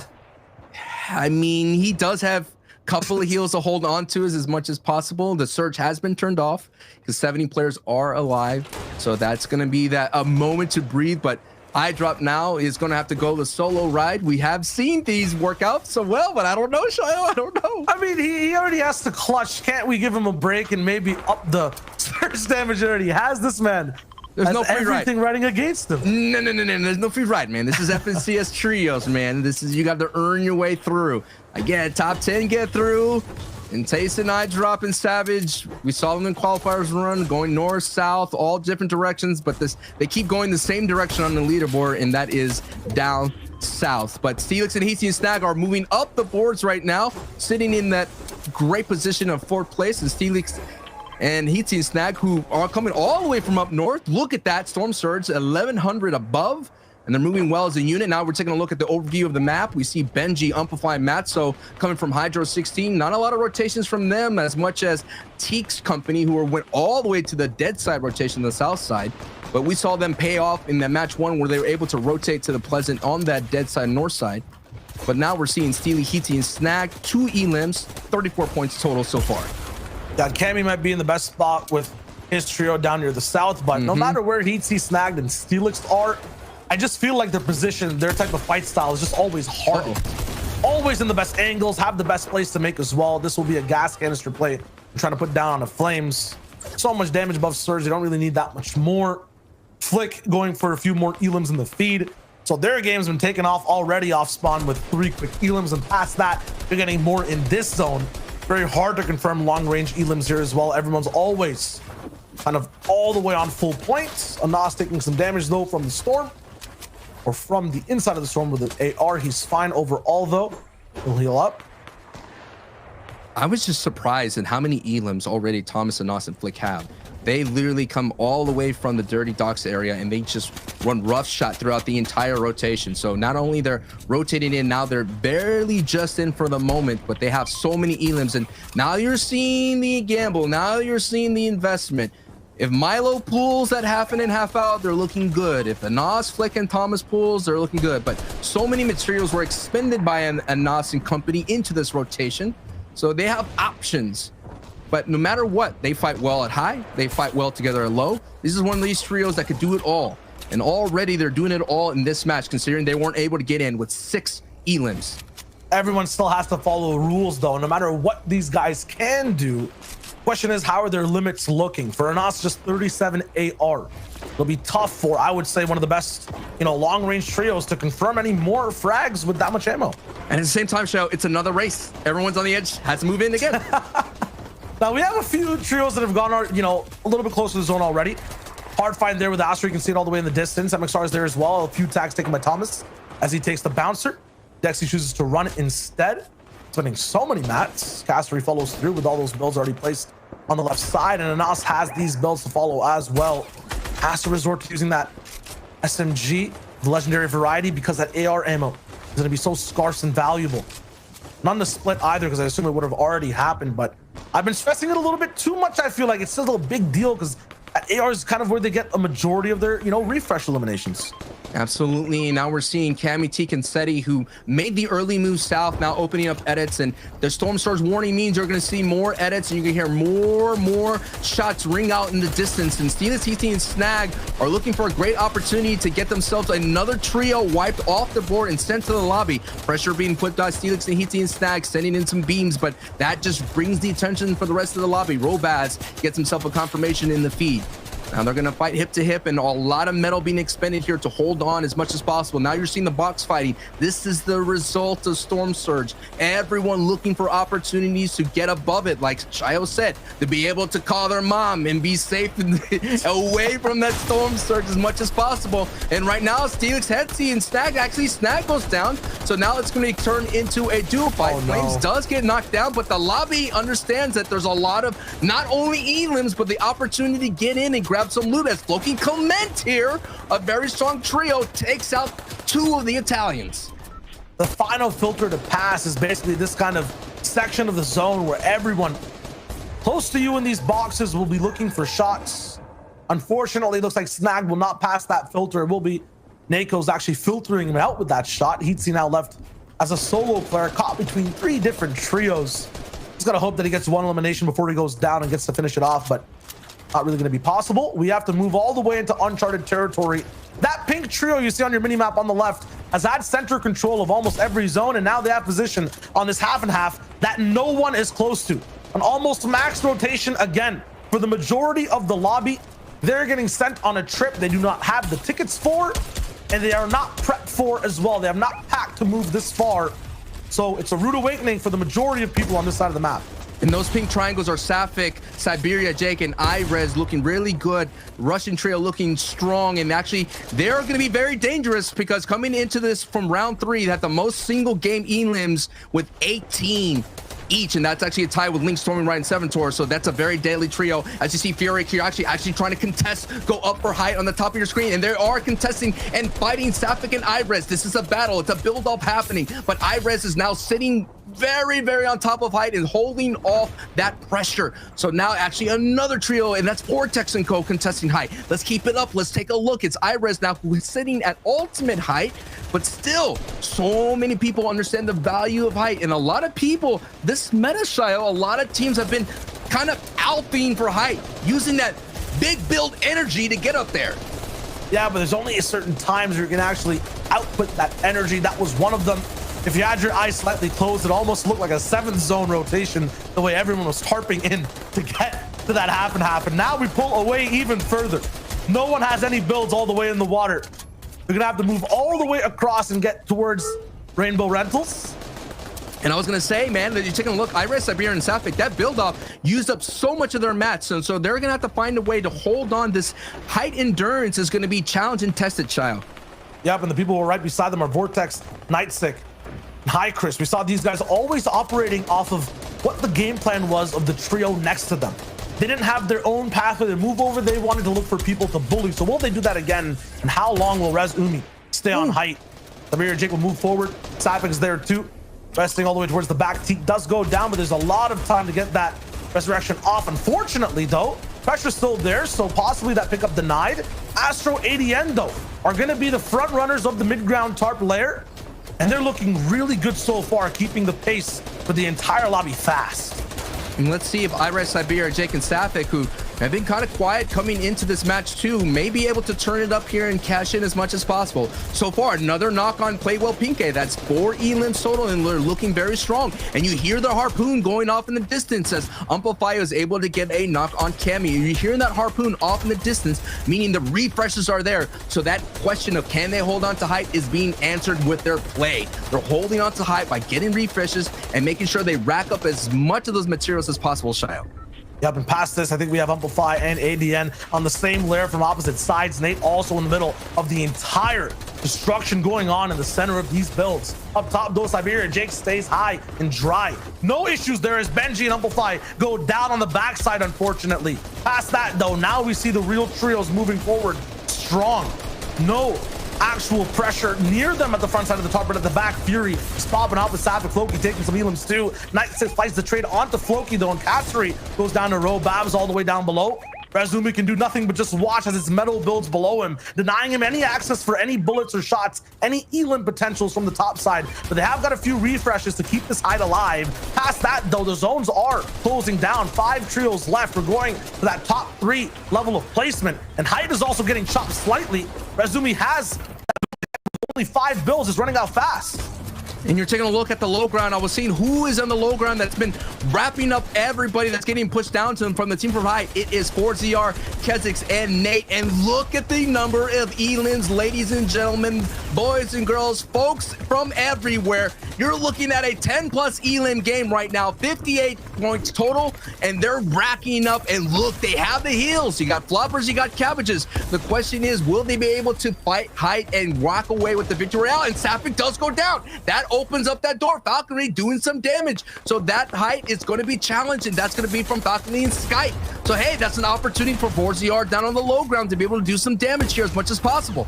Rezumi's at a gas though. He has to only just rely on this shot that has one bouncer to go kind of up, but Rezumi's left all the way down. Skype with a big shot over to Jake. He goes down completely. And now Robabs with Skype has control. No potential for the revive though. Rezumi left on his own in mid-ground. A trio right below, hungry in the water, looking for the next shot to take, but it's the skies up above that land the first shots down. Rezumi almost picked up. How is he still alive? Is I the don't question. know. Someone please get him out of here. There you Okay, go, there now you we go. have the 3v3. We're always looking forward to in these end games. The question is, will height reign true? Are the heels kind of in position for this high ground team? I don't think so. I feel like the floppers and cabbages should be enough for low ground. They're so far apart as well. This drop down will surely do maybe a little bit of fall damage if done incorrectly. No, Skite has enough builds to go all the way down. And now the wrap-up's coming through. Big beams from height. And still 4-0 and Keswick survive. And there's going to be a moment to see if that high team could essentially suffocate the other team down below. That kind of upgoing of this little elevation may be enough to cause Nate and company to kind of go back. And yes, it is. Down goes Keswick. So now it's Nate and 4ZR to kind of hold on as much as possible. Robaz setting the beams from up top. And what a great play from height. And front side of the zone as 4ZR goes to the backside. Valkyrie now sent out to get that elim, does enough damage, and no doubt 4ZR now is trying to find that siphon, and is it enough? He does find it just for a moment as Robas and Sky and 4ZR, what do you have in your inventory? What do you have? And Sky now has no choice but to go in. Sky goes down. Can 4ZR survive? He does! Wow, it is Robas. Wait a minute, Robas and Sky, oh my.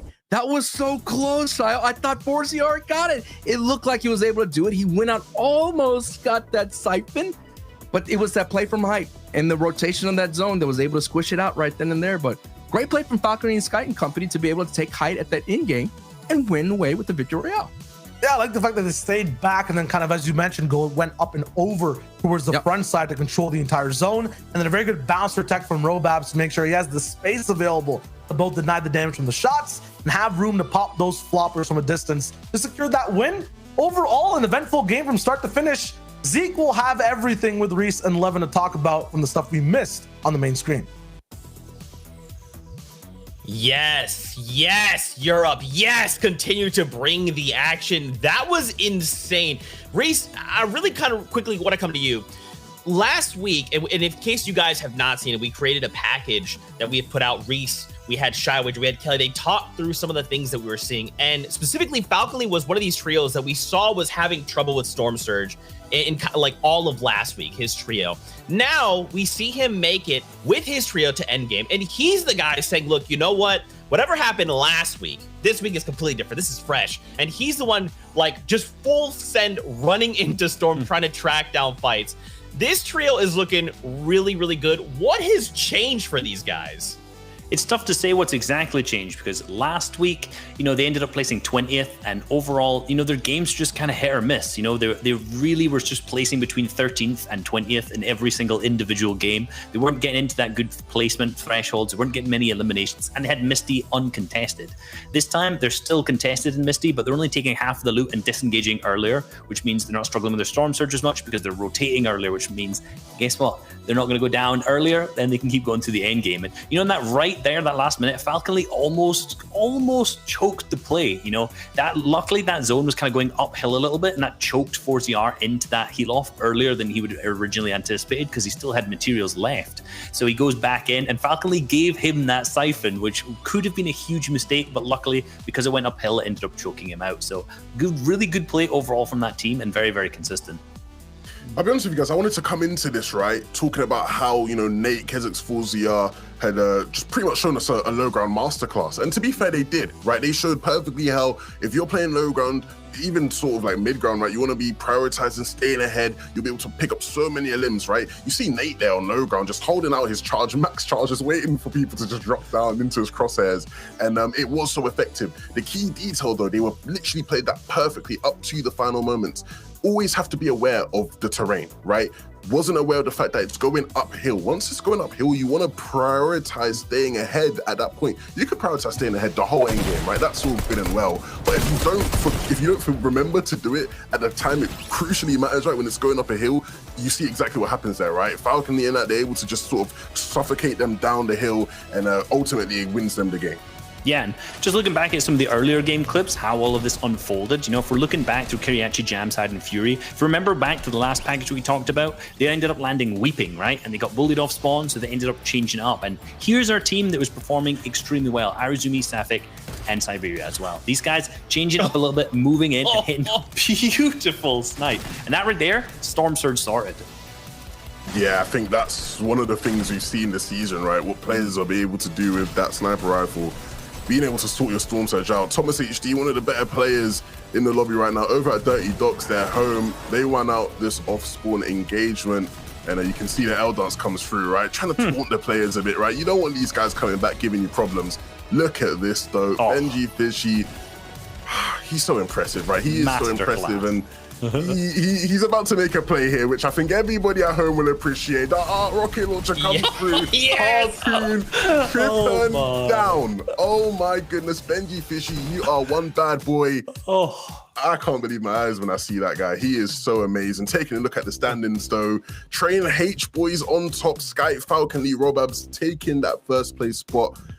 It's a good day for the Frenchies. It's a really good day, a really, really good day overall. And, you know, they've really turned it around from last week where obviously, like we already mentioned, they weren't performing as well. But moving on to our second page, you know what? We saw Seti, Kami, and Teak in that last game. It was a really tough game for them. They were playing so good in that earlier zones. And as soon as zones started moving, it was a problem on the bounce there. You know, they hit a poor bounce pad way too in the open, and it just left them exposed to high ground. We saw Safik just absolutely beaming Seti, and that was kind of just a downturn of what was a really, really good game at that point. Take a look here at 14th and 15th. ADN, Hardfine, Astros, and Z, Amplify, Matzo, Benji, right? There's a bit of a tension between the two, right? Obviously, last week, ADN was playing with Amplify and Matzo, and now it's Benji Vishy, and so both teams want to do incredibly well. Both teams want to show, hey, look, you know, you were the problem, not me, right? So it's going to be interesting to see how those guys, you know, sort of play things out as the tournament goes by.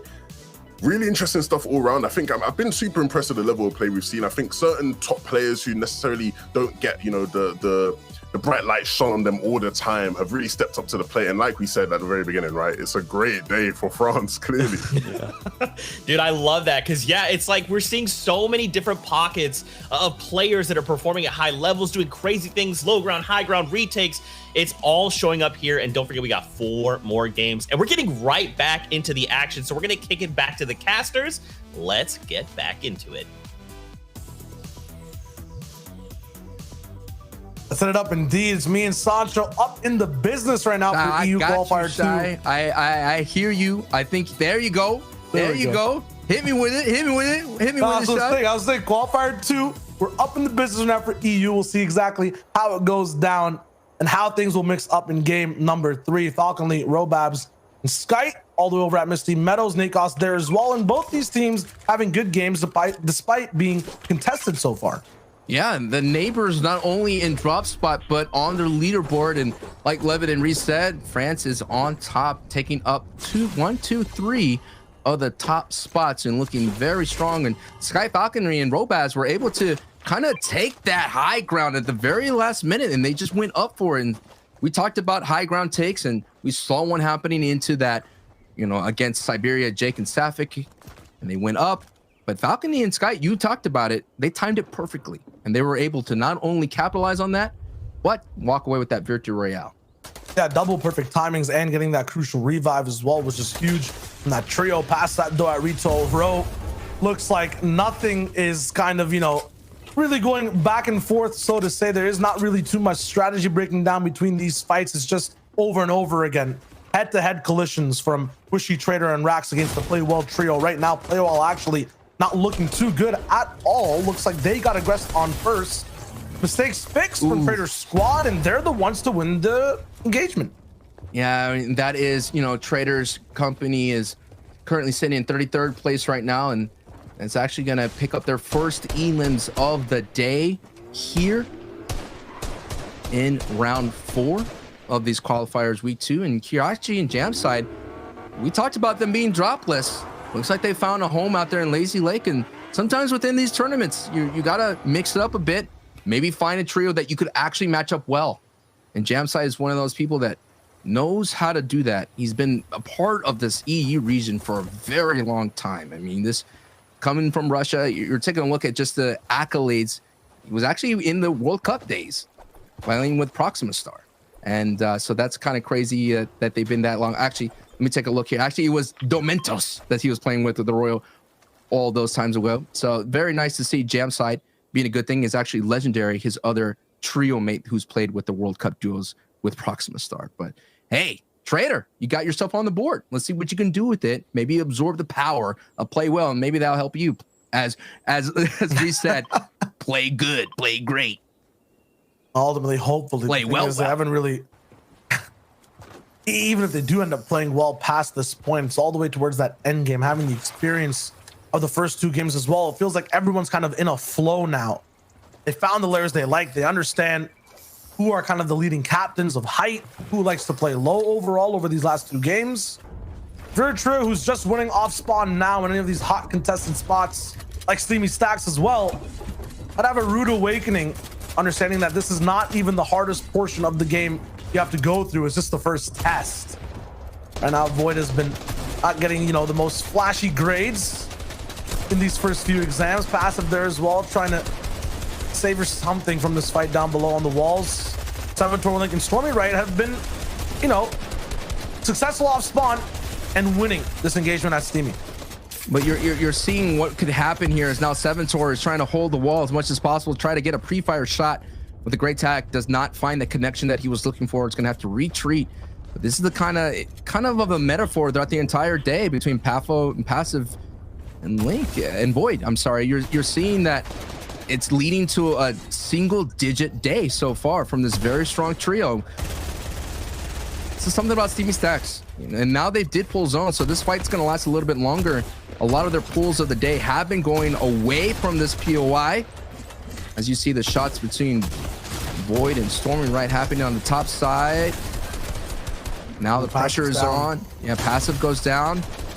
Stormy Right applying more pressure here. Void now has been converted into points. Link, Stormy Right, and 7 looking strong. And just to correct myself, Jamside played with 7 SSK7 in the World Cup duos, coming in 33rd place. So we know Jamside is looking to add to that trophy case in terms of accolades. Continuing on that terrorist Hamas HD, and no, the continuation's over. The end for match 3. Unable to get in match 1 and match 3 to get out at the hands of Marvin and Dookie here. For how? This is like, seriously, I was hoping for just consistency across the map, because in Steamy, right, for Passive's trio, they disengaged in game number 2 because, as you mentioned, Sancho not getting all the zones in the game. You want to make sure, you know, if you're not going to win the fight, just go away. And one time they try again, they lost like they were supposed to. The 7 trio, like they were earlier on in the day. Now Dookie, Marvin, and Vanille must have learned something in that last fight. Let's not just leave, you know, an isolated 1v1 for, I think it was Dookie, to fight against Thomas HD. Let's actually help out and play together. Maybe we can trump God trio over and Dirty, and they do. They make it look absolutely clean as well. As these off-spawn fights are kind of ending, we'll notice the people who were uncontested or had a set game plan are already on the move. The people who are closer towards the top side of the board as well. Looking at the second place trio for the day, for the qualifier round number 2. It's Floki, Clement, and Nakos. These guys 7th in that last FNCS. And they're looking good. I mean, they're very consistent. This trio has been together since June of 2020. And their first played is basically, it was Floki and Nakos that played together for the longest time. And they got Clement in the fold back in May 2020. So one of these long-standing EU regions that is not mixing it up. And we're seeing a lot of new chemistry being created with Benji, Matzo, and Amplify, who currently sitting in that 15th place. It's so interesting to see ADN and that trio in 14th place with Hardfine and Astro. So many of these things, but I just think that long as you, like, I thought going into this FNCS, Shio, that trios will stick together. I thought definitely ADN, Matzo, and Amplify would stick together. I thought the play well with Beto, Stir6, and iDrop would stick together considering their success. But just like Savage said on social media, sometimes you got to make a risk. You got to step out of the box. You got to play for the win. You can't just stick with what you know. Sometimes making that decision to risk it for it all could lead to gold.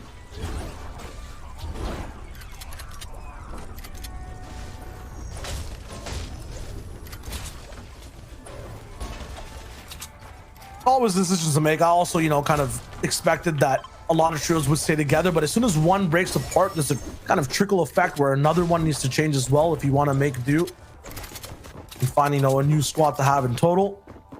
These trios like Command, Floki, and Nikos, who played for a long time, get that experience built up. They get trust. They get a cool play style as well from today. We've been seeing Nikos and Floki just pop off with those I would say, engagement type eliminations. The first ones to pick up the shot.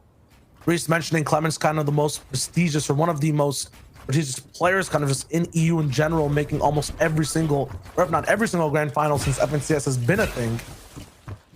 Past that as well, it just looks like it's Clement playing as a sturdy base with 2 long arms, that being Floki and Nakaz reaching out, getting elims and coming back. Yeah, tripod trio. Past that, a lot of names still trying to be built. Ogrechik, Mark, and Nifs look like that's such a good spot overall in that Slurpee zone we just saw a game ago. Ogrechik with the over peak as well, got sniped, unfortunately. It happens. I mean, we saw a stat, the EU region, 80% of their hits with that sniper. I mean, they're so accurate with it. And you talked about Storm Surge being a huge factor. When you open up that window and where you're over peaking, you're sitting on top of a build, it's sniped. They're not going to miss. I've known that fact. Pros do not miss. You think you're good, you think you're fine, all of a sudden you get dinked right in the dome, and you get sent out and you get converted. And Astro, Hardfine, and ADN are looking for that. And this is one of those teams that they are not going to be able to get in on consistency unless they have a great performance the next round. They're going to try to get in as much as possible now. When you switch a trio, you talked about the, trying to find new chemistries a little bit ago. That resets all your series points here for the FNCS. So Astro, ADN, and Hardfine are going to try to have to get into that top 10. And you're seeing right now, they're just on the outside of that. Just on the outside. Yeah, the first 2 games, a story for most trios, regardless of how your previous week went as well. It's kind of, make those over peaks, make those edits, look and test the waters left and right. With Ryu in the game as well, I can say, play footsies a little bit with the trios around you. But once you get into game 3, right, once you're in this position and you're moving on to the back half of games overall, you're going to have to be aiming for, what is that pedestal for you looking like? Where's top 10 realistically for your trio and the current spot you're at the leaderboard? That's the question everyone should be asking themselves. For Eclipse right now, watching him try to zip line over, crane to crane, 24th right now, 6 total points. They haven't activated, haven't had a performance just yet. No chance to really say they're playing in these quals so far. This could be it though, with this fight. An extra 6 points on top, a good placement, they're going to be looking good, but Eclipse gets cracked immediately while trying to knock on that door. He gets slammed in the face, and now the fight breaks out in some grand fashion. It was a grand fashion indeed. What a flourish, what a style, what a kind of like a superhero entrance coming off the zip line, jumping in, now all engaged and holding on to the high. But they have to be careful as much as possible. As you see Trident going for that sniper shot, but this is what they didn't capitalize on it. They blew up the cars. Shio, you look disgusted. Shio, hit me with it. I don't look disgusted. I mean, you're shaking your head. I like the pressure overall these guys were putting down, but I've seen it in the last 2 games that Luci's played. They slowed down a little bit. Trident as well. They maybe overthink the fight they're about to be in, and then it leads to them just getting, victimized by the zone behind them. That's true. I mean, a lot of investment in hard mats went in. You saw the metal builds. I could see why you were shaking your head, and they made the highlight play. I mean, you're coming in on a zip line. I mean, you're not doing that just for Storm Surge tags, right? You're gonna have to get in. Now, granted, it did get them 985 above the Storm Surge, as 6 players has to go down. So they were able to make a little highlight Storm Surge play, but that's not something you could really clip and put it on the social side. Oh, you have to understand, Sancho, sometimes this game is decided by one build, by one shot. And if you misplace that in the 2nd or 3rd zone where these guys are now, those are the mistakes you're going to have to go back, review, and see that you make. Unfortunately, because of that play, because of even just 5 more seconds in that position of that all-in they had off the zip line, they're taking so much zone damage, are basically out of shields, are forced to chug splash just to survive the zone. And yeah, you're mentioning their surge damage looks good. Their position, though, and their likelihood of surviving and playing out game 3 just looks bad. And that is the ingredients that it takes to be a strong FNCS trio. And those ingredients are you going to need to be cooking at the right time to make that ultimate pie. And that pie is that FNCS Trios Championship. And it looks like these chefs are all out of ingredients and they're all out of time, as now they're on the complete wrong end of this Stormhold, as Eclipse most likely will get eclipsed by the strong, I guess, Moonbeams? The trio these guys drop down to fight are the ones to have the better position, the better rotation, look back, and then pick them right off again. A nice revenge scenario right there. But what I did like from Eclipse overall in Trident is the selection of fight they took. It was nice and isolated. They took the damage down. If they fix that timing and end up doing that in the next game, it should be really good for their overall game plan. I like that part in total. I like this, Coach Shio here. A little positive reinforcement, a little bit, hey, you know, a couple of things you could VOD review just a little bit, maybe not expend a lot of the mats, but the action still unfolds and more trios are moving through, and iRes just misses one of the 20% of the shots that did not connect for the EU region, but what is connecting right there, Sabir, Jake, and Sapik and iRes had a great performance in the previous match, and now they're doing really well right now. Sabir, Jake picking up 3 elims. This Russian team now moving into Craig Eclipse, which was kind of ransacked here as much as possible. And this is what's so important for trios, is once you get into zones 3 and zones 4, you're not going to find a lot of opportunity to find loot. You're going to have to find it off your opponents. And that's the same time with refreshes in terms of material. You're going to have to get that elim, get the materials from them or the siphon, but at the same time, there's not a lot of opportunities to farm up. As you've seen, everybody just eats it all up there, Shio. Yeah, 5th place for Sapik, Siberia, and Razumi, but you have to imagine it does not feel good to lose control. These guys had such a beautiful display of height last game. They were almost a shoo-in to win overall, but then lost that fight in what I would say would be the 8th zone overall. People all the way up top now because of that fight, because of the overtake, are Skype, Falcon Lee, and Robabs. Just by 1 point, though, behind Floki, Clement, and Nakaz, who we're seeing just have, you know, stellar performances game to game. Yeah, and that stellar performance from Sapphing, Siberia, Jake in round 3. They were able to get 43 points, the most in any of that EU region for round 3. 43 points. They had a 1st place finish with 18 elims, so they have it in them to pop off. And they need to pop off just to be able to get that taste out of their mouth of having so close to letting that victory royale slip out of their fingers. Yeah, still good placement overall, still good consistency over the day. They go right beside another trio, but oh my goodness, I think Irizumi got hit with an RPG. It's Benji fishing up by and Matzo up top with an explosive entrance and a welcoming that might not be appreciated by Razumi. He's gonna go straight back down. These guys have 3 elims so far for this game, closing the gap between them, 4ZR, Nate, and Kha'Zix as well, and Snappy, who's right ahead of them too. We're just taking a look here as well. Craig Eclipse has produced the most wins out of any drop spot, which we just passed through.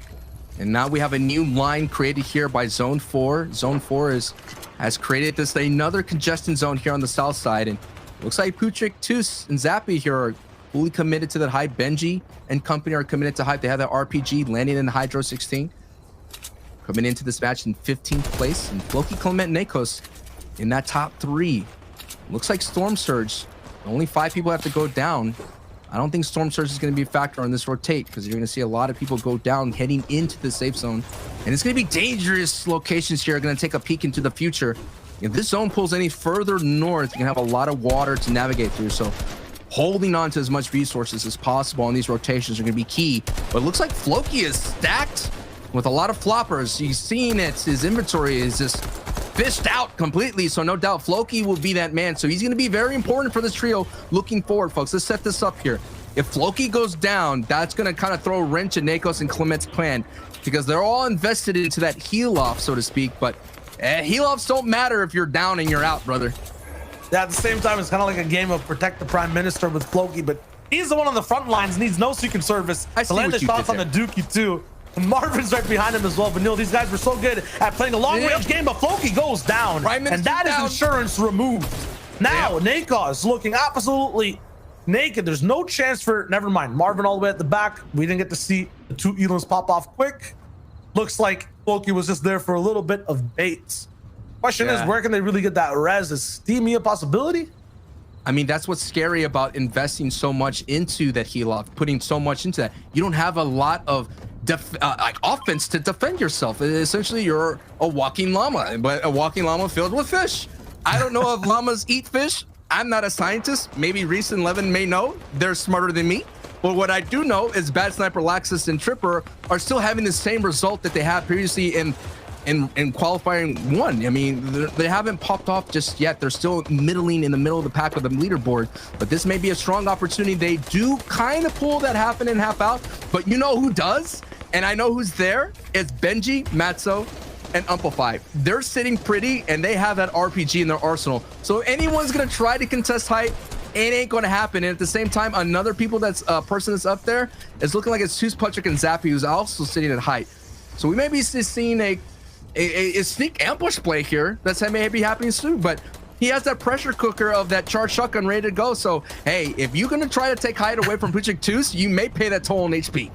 No, it's about knowing your limits and knowing exactly what you're able to do. I don't feel like Bat Sniper, Trippin, and Laxus knew last week. Their first 2 games, both 31st place. Actually, the first 3 were all 31st. Now today a 5th, followed by a 16th. I think they know not to challenge height when Putrid Tooth are there, when Benji's in the mix with an RPG. They'll stick to the low ground. They'll stick to these box fights. Unfortunately, Bat Sniper will not stick around to see possibly the rest of this game. No, they'll have that revive there shortly. And still, a good rotation, slightly rough though. Toos gets picked out of the sky while trying to move away by Pinke all the way up top. Unfortunate for one of the height contenders that could be there to challenge Benji, but at the same time could have just dodged an RPG game towards the end. And here we're going to take a look at the low ground. We saw what's happening at height. We know that Benji and company is sitting up there, but Steelix snagging heats here on low ground. But look at the elevation that all the low ground teams have to navigate. It's not going to be a clean layer. There's going to be moments that there's going to go up these elevations. And we already saw when it goes up even a baby little hill, that could cause so much pressure from the low ground team, and that layer switch could be deadly. But Tripper needed to hit that snipe, and they would have got that snipe. That would have been the green light. But that's just going to give that warning shot for Matzo just to pay attention just a little bit more. Yeah, for this trio right here, although things look good, Bat Sniper's back up. He has all the shields available, you know, to relive another chance at this game again. The issue is they use so many mats to basically get him up to kind of relieve the pressure. There's just 15, I think, on Trippern. It might just be 15 across the board for everyone. And if Benji chooses this trio to RPG, I don't think they'll have the defenses left at all for this to be possible. And they are in the front, basically. So more and more fortune is falling their way. They have 5 RPGs. Can they capitalize on that? As you already see the duo of Umpify and Matzo already pushing forward. So now Benji is going to take the role of a strong fragger and try to get as many beams as possible and discourage any height contestation with that RPG. But he's limited in ammo. Looking for opportunities to get that refreshes mat is going to be huge for Benji, and he's not going to be able to create pressure with this AR. He's going to have to rely on that RPG. At the same time, he's playing so many different roles. Not only does he have the RPG, he has to be the person going for refreshes with the harpoon. He has one of the best ARs. He has to be the person doing the most damage as well to anyone peeking around. This might be too overwhelming for Benji. The only way this actually goes bad is if these guys get overtaken and Benji's not looking at the right spot at the right time, but he finds a few materials. He has that harpoon to be able to make those isolated RPG plays as well, and he switches over to a purple normal AR, so he has that fire rate and speed, the close range versatility, drop down into these boxes, get close and personal. Here's another RPG harpoon combination on the teak. It lands. No damage comes through just yet. Midground gets affected once again. All the way on low, the Craggy Cliffs trio 0-2 with Hycris on the lead. And what's happening right now, as you can see, look at this shot here. What a beautiful overhead shot that's happening as the zone is going to push over old Bills. And you're going to see the chaos that's happening as you see Loot Boy and High Joe sitting at the front side of the zone. Lincoln Seventor sitting right in that middle of that. Zappy is really in tough trouble here, but at the mid ground, Cammy, Seti, and Teak were trying to contest Benji and company, but Benji replied with that RPG and shut that down. Can Benji shut down another trio? And Cammy and Teak and Seti, they're in trouble here. They're getting beamed down as much as possible, but the zone is now pushing up a hill here. This mountain is going to make things so difficult for everybody else, and this is going to play in big favor for Benji and company. Excellent zone control as well. Taysom goes up and gets shot down. A free prize one for Benji at this high ground circus. My goodness, these guys have excellent zone control overall as well. Benji shooting from back to front. Amplify and Matzo looking from front to back. There's no place to hide or escape from the pressure this high ground trio is offering up for free. And past that as well, every mid ground trio cannot actually fight box to box. They can't look down because they have to cover their heads. Benji's here to shoot, and he's still going forward. Just 3 elims so far, but they've pressured every single trio to go pump up, be box to box. This is where they get all those elims. Matzo and Amplify picking up 2. Benji refreshing with the Bills over and over. I'm not sure how Nightsink is still alive. He's kind of getting all the mats from these mid-ground trios trickling down, all the pressure Benji's creating. He finds other bouncers as well. He's looking for rockets though. There's just 1 RPG left. And the Harpoon play is proving so fruitful for them, having only 70 AR, now up to 270, and that is enough for Benji, Amplify, and Matzo to continue sitting on the team. But Seti is doing a great job. Like they mentioned at the analyst, staying in front of the zone as much as possible when these elevations have me. Cammy, Teak, and Seti are doing really well, considering that they ate 2 RPGs to stop their height retake now. It's all in the hands of Matzo, Amplify, and Benji, a trio that literally just formed a week ago, playing the Cypher PK Cup for crying out loud, just to get some reps in. RPG. But here they're getting that RPG in and the ultimate rep in here of match 3 of the EU side of things. And now Benji's giving the green light to go down low. Vortex is getting the beams. Amplify is here to back up Benji, and they get that victory royale in the 3rd match trial. But what a textbook performance, and like you mentioned, zone control, walking away with 7 limbs. And my oh my, going from 15th place, no doubt that's going to push them up that leaderboard, Shy. Talk about shutting down any possibility of anyone thinking about touching height or getting to play Fortnite, right? Benji basically got to play by himself with Matzo and Amplify. That was a free game entirely, and just perfect play from height by that trio. Unbelievable. And just to think that they just literally got together in less than a week. But we've been together for a long time, and these boys who literally got put together, and for this FNCS trio, let's go ahead and get it to Zeke, Reese, and Levin. What you guys got for us? I mean, is there a better trio? No. I'm looking at these two. There it is. Guys, we sat here this last game and we were just talking through that last game. MVP is 100% the Harpoon in Benji's inventory. That was the ultimate game changer, going from literally 70 medium bullets to 300, all because Benji had the awareness, was calm, and he's like, look, all I need is to find elimination, find the resources that I need. I don't need mats, and we can close out this game. Textbook, Reese, textbook. Yeah, like most of the time at the start of the season, we weren't really seeing the Harpoon being used to its maximum potential, right? Teams are just running triple snipe. It's a lost cause of inventory having 3 snipers in inventory. So now people are really utilizing that Harpoon really, really well. And you can notice that, just as you said, he was prioritizing using it on ammo and not materials, because they have enough materials on high ground to keep them moving. They just need to get the ammo to pick up the eliminations and continually pressure the players down below. Have you guys ever tried to join a house party room and like you're just locked out, like you know, nobody wants to let you in, you know, everyone's having a good time without you? Like the RPG is sitting there in Benji's inventory, like just waiting for its time to shine. Like the Harpoon was just getting so much love, and Yeah. rightfully so, right? Because the Harpoon ultimately, you know, as much as they have the rocket launcher, the Harpoon is the win condition, right? The ammo that he was able to be able to pick up through that, the mats he was able to use to actually being able to retain high ground with, that was so crucial, right? And ultimately, right, this is what we said in the pre-show, right? If these guys landing at Hydra 16 can get an opportunity to use that RPG, they're gonna win a couple games, surely, and they did. Yeah, and you know, Skype, Falcon, and Romabs moved their way up to the top of the leaderboard there. You know, we didn't see much of them there, and they still managed to get 7th with 4 eliminations. So managing to get some placement points, but also 4 elims, that's 8 placement points total, keeping them in that first place slot, 16 points ahead. Taking a look at the next page, though, you can see here they've been able to sneak their way in 7th place, Amplify, Matzo, and Benji. Great stuff all round for them. That's going to give them the confidence moving forward, right? We talk about how these guys are a newer trio. This is the boost they need. Taking a look at that next page, though, Reese, you can see Kiriashi, Jamside, and Fury in 11th place, just on the outside, just on the cusp. Yeah, they're just on the cusp, but like these guys off spawn have been really, really good since they switched over to going to Lazy Lake. You know, they've been winning those last 2 games, but so they, you know, they managed to be consistent on their eliminations. But again, you know, they only end up in 14th place that last game, so only securing themselves 3 placement points. And you know, as we know, it needs to be a lot higher than that. But some of these zones are really, really tough for these teams. Like that's a tough rotate to go all the way to the northeast, and the game before was all the way in the southwest. So some really tough rotates for some of these teams, definitely. Yeah, man. And guys, don't forget, we got another 3 games here in Europe. But you know what? Right now, I need a siphon. So the best trio, we're going to step away and go to a break. But when we return, we'll have a siphon. We'll have the next 3 games of Europe. And of course, our cast will be back to cast all the action. So get up, go get hydrated, and we'll see you after this.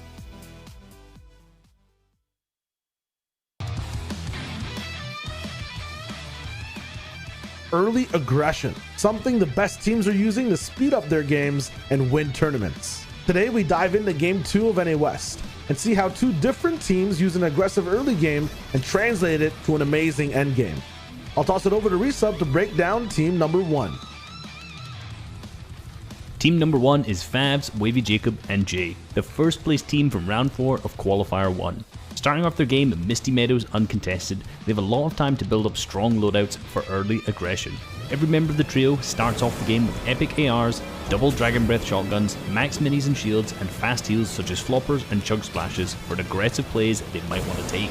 With 300 ammunition and a favourable zone to play with, stacked is an understatement for how well off they are. They boat-ate over to Kai to start some early aggression, looking for tags, but diving deeper and committing to third party a fight. One team disengages, making it a 3v3, but it's completely unfair on the trio who's mid-fight. This is a fully stacked Misty Meadows trio versus half of Kai Corner. Power levels are not equal at all, making it an easy fight for Favs, Wavy, and Jay. Early aggression for this trio is invading these weaker POIs fast in the first zone and then drawing out fights knowing you have the best loadout on your side of the map. Using early aggression correctly also gives you an advantage when Storm Surge comes around. They got to play defense when Surge started to do damage, getting the option to delay a box dive from Falconer's trio, who were forced to get desperate since they never got to be aggressive earlier in the game. For Jay though, early aggression lets him play more patiently, playing around the Surge ticks, making his enemy an easy target as the whole trio is easy to clean up. The earlier Kai fight also netted them peppers, which helps them get through every circle's rotation, and now they have 12 elimination points, stacked items, and about 500 AR ammo per person to put permanent unstoppable pressure on every trio around them. Uncontested methodical gameplay from Favs, Wavy, and Jay. Completely different story though for the second trio we're focusing on today, Reet, Macon, and 40R Storm. Already contested at Hydro 16, they focus on starting fights with big damage. Although Reet goes down, Macon gets the trade, and by now you can see the difference in early aggression. This team is more about starting the fight at a high speed and staying there, going all in, finishing fights fast, but taking a lot of damage in the process and having less shields overall post-fight. With this style of aggression though, they force open opportunities no one else on the map can, going right through trios instead of playing around them. That beautiful sniper shot from Macon gives the trio a completely isolated fight to engage. And either way, it's Reet's team, so you know they're gonna follow up on a fight. The pressure starts fast and doesn't slow down. The opposing team has no chance to heal up or build in a proper defensive way to buy any sort of time. This forces that team to make an all-in on Macon, which he survives marvelously in the 50-50. 40 yards in the fray too, playing off of the pressure his team is creating, finding a neat angle to enter the fight and just keep the pressure up on every opportunity. It's like they have unique heat-seeking sensors built into their crosshairs. Both 40R and Reet focus the same individual player from multiple angles throughout the entire fight. This godlike non-stop pressure makes the fight last less than a minute, in which afterwards they're already on to their next aggressive position. This is where you can see how Reet's trio is more proactive because of their drop in loadout and aggression.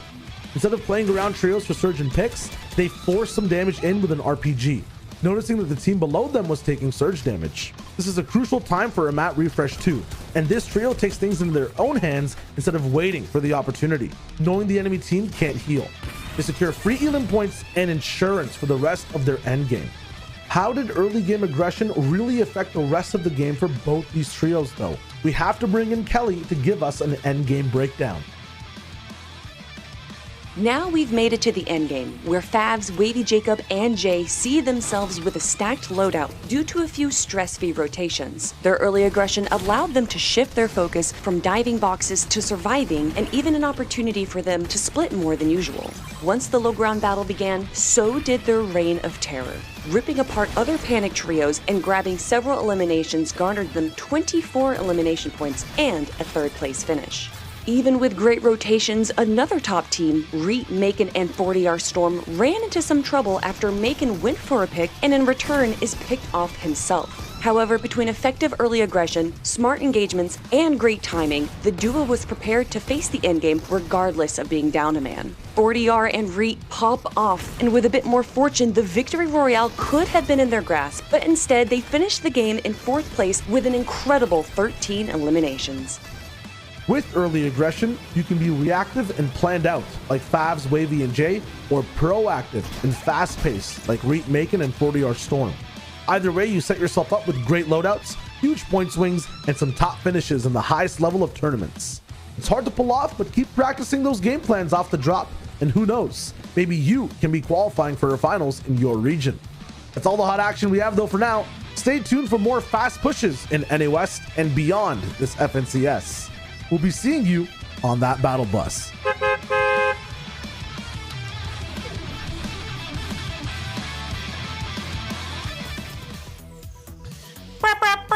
Welcome back to the Fortnite Champion Series. It's your favorite trio, the real FNCS champions. Really, mostly me carried by these two. And guys, that battle bus beep beep is not only for the return, but it's time to get back into the action. We're kicking it over to Sancho West and Shy Wager for game number 4 here from the FNCS. From a trio on the desk to the big duo in game, Shy Wager, Sancho West are here. Almost put an H on that S. I understand Zeke's problems now with the names. It happens. It happens. But man, we're past the halfway point. This is match 4. This is where things are, they're looking at the leaderboard, and if you want to call it a threshold, sitting at 50 points, and that's going to be held by Link, Stormy Right, and 7 Tour. And you're looking at Snag, Heatsy, and Steelix with 59 points. So they're just above that, looking pretty good and pretty well at the moments here. But the question was an unbelievable win from Benji, Matzo, and Amplified, going to the other member of that historic trio of ADN, Matzo, Amplified. It's ADN here with Hardfight and Astro in a tough situation. Now, this is the second time we've seen them push this Blue Bridge fight, but this time they're being a little bit more aggressive. Last time they took an AR kind of front and they were sending beams towards builds, but this time they decided they're going to make sure they wrap up this fight a lot faster and kind of alpha them out of the spot for the precious metal. All they looking blue so far are their feelings, because they're outside the top 10 for the moment. Of course, that's what Sancho was talking about before. 7 Tour holding things down with 50 points. That's where everyone wants to be at. And here is the trio we're talking about. 7 Tour, Stormy Right, and Link. Interesting. Always better to have 2 cars up the assets. Question is, can they find some real estate now? That's the thing, man. You could have all the cars in the world, but they always say it's all about property investments. And right now, this trio has been struggling with that property investment, deciding to leave out of the drop spot a lot early. And they're out and about. They're going to try to look for a nice, maybe somewhere on the coast. I don't know, maybe somewhere high up. The more exotic where you landed is going to be a lot more investment will be made. For now, Vettel, Stursix, and Krizzy, we were kind of going all in on them. They were just on the outside in the previous qualifier in week 1. They were just falling in 11th place. They've been having these crazy engagements out here in Caddy Corner. So these little small skirmishes, and I think that's been slowing down their rotations. We saw in the previous opening match that they had a long storm fights, and now we're seeing this another engagement kind of break out here outside the safe zone 1. And 4ZR, this is not good for 4ZR, who they've been doing really well throughout this entire match. 4ZR takes an ill-advised bounce and gets knocked. And 4ZR, who the French team, they were doing so well coming into 5th place here, getting a little hurt early, but at least Nate there is able to get Jerky back. Yeah, I think they already had the 2 picks beforehand. There was a 3rd trio in the mix as well. That was Castries. They'll kind of go far away. But they're inside that top 10. They're having a good day so far. I was going to say, this shows that Nate and Kesix and 4ZR are being aggressive outside their sweaty sands. They're out here trying to contest that team out in Holly. They're out here trying to find the scavenger route trios, and they're looking to up their eliminations. And not only that, we've been seeing, sweaty sands has been uncontested for most of the time. And when you're uncontested, you have to solve that problem of Storm Surge. And Nate, 4ZR, and Kesix take that fight, but now they have to take some time to get back up to a stronger hold, and they have to rotate, considering that they did get max pool, because now we saw a peak of the safe zone is definitely way over here on the East Coast. Yeah, getting to look at how Sweaty Sands operates outside of its drop, getting to look at all the obvious things and stand out things we've been looking at so far in the first 3 games has been nice, but something flying under the radar is this trio on your screen: Icris, Nightsec, and Vortex. These guys landing over at Craggy in general. I've been having a lot of success. 2nd place so far overall today with the 78 points. So from what I've been seeing, they kind of have this kind of, I don't know, against the grain game plan where they don't ever fight for a specific position. They don't ever go for the most strategic box fight. They're just picking one duo to possibly pressure, to maybe make them overbuild a bit, and then following in their trail, and then moving, you know, between trio to trio, last duo alive to last duo. It's a very interesting game plan. And we go from an interesting game plan to a solid, true game plan from Cammy, kind of rocking the Cammy split. And we've been seeing how aggressive they can be on the rotations, ending up all the way north and south. And right now, they're just like a couple of good old boys riding around the truck right now. This trio definitely formed back in December 2020. They actually are the Amar Just Legends Cup champions. And shout out to all the watch parties throughout the entire world out there, having a great time vibing with us here and this beautiful FNCS day. There's nothing like an FNCS Champion Series and season, I always say. It always gets me giddy inside, as you see Matzo actually getting a knock on Toos and getting that confirmation. So Matzo and company are still doing really well coming off their victory royale here. And we're going to go to another team that we were just keeping an eye on. One of the underdog teams, the Sky, Exexpert, and Meta, in a box fight here in this strange part of Nia's steamy stacks here. And we've been seeing Pingo Wingo kind of make his rotation here along with Soldado, and they were able to be this ultimate third party, and they're able to capitalize. But now Pingo's in trouble here, and Sky is pushing in, trying to find that layer that Pingo is down in. Sky's sitting on the beams, and they're going to do this without Expert. So it's Meta and Sky. And that goal against is fortified. Nice edit here on the backside. Definitely their piece control here. Get a nice tag here, Shio, and this is what's going to be good here. But Pingo and Wingo are definitely in trouble here, considering they're down a man, and actually, well, still down a man considering you have no shield. Yeah, it's kind of a specific situation where you're kind of protecting the one player and making, or just trying to buy time for him to get that shield off. You can hear the minis just being thrown on the ground for the moment. I can try to pot them, but the pressure staying on from Sky and Meta from two different sides. Getting some shots taken down. Two people now on white HP. The shield's not cracked from the duo that's making this 3v2 look like it's not a 3v2 at all. Bangu finally popped those shields, but at what cost? But then Skies are still jumping around a little bit, but the pressure's kind of up down a little. I'm going to say that was a battle between 28th place from Pingo's trio and 28th place with Meta's trio. So the same kind of, I always find that teams that usually fight each other on rotations usually end up being on the same part of the board for some reason, like because they're always tripping themselves up and getting to their rotation. They always kind of slow down their pull and push up their leaderboard as well.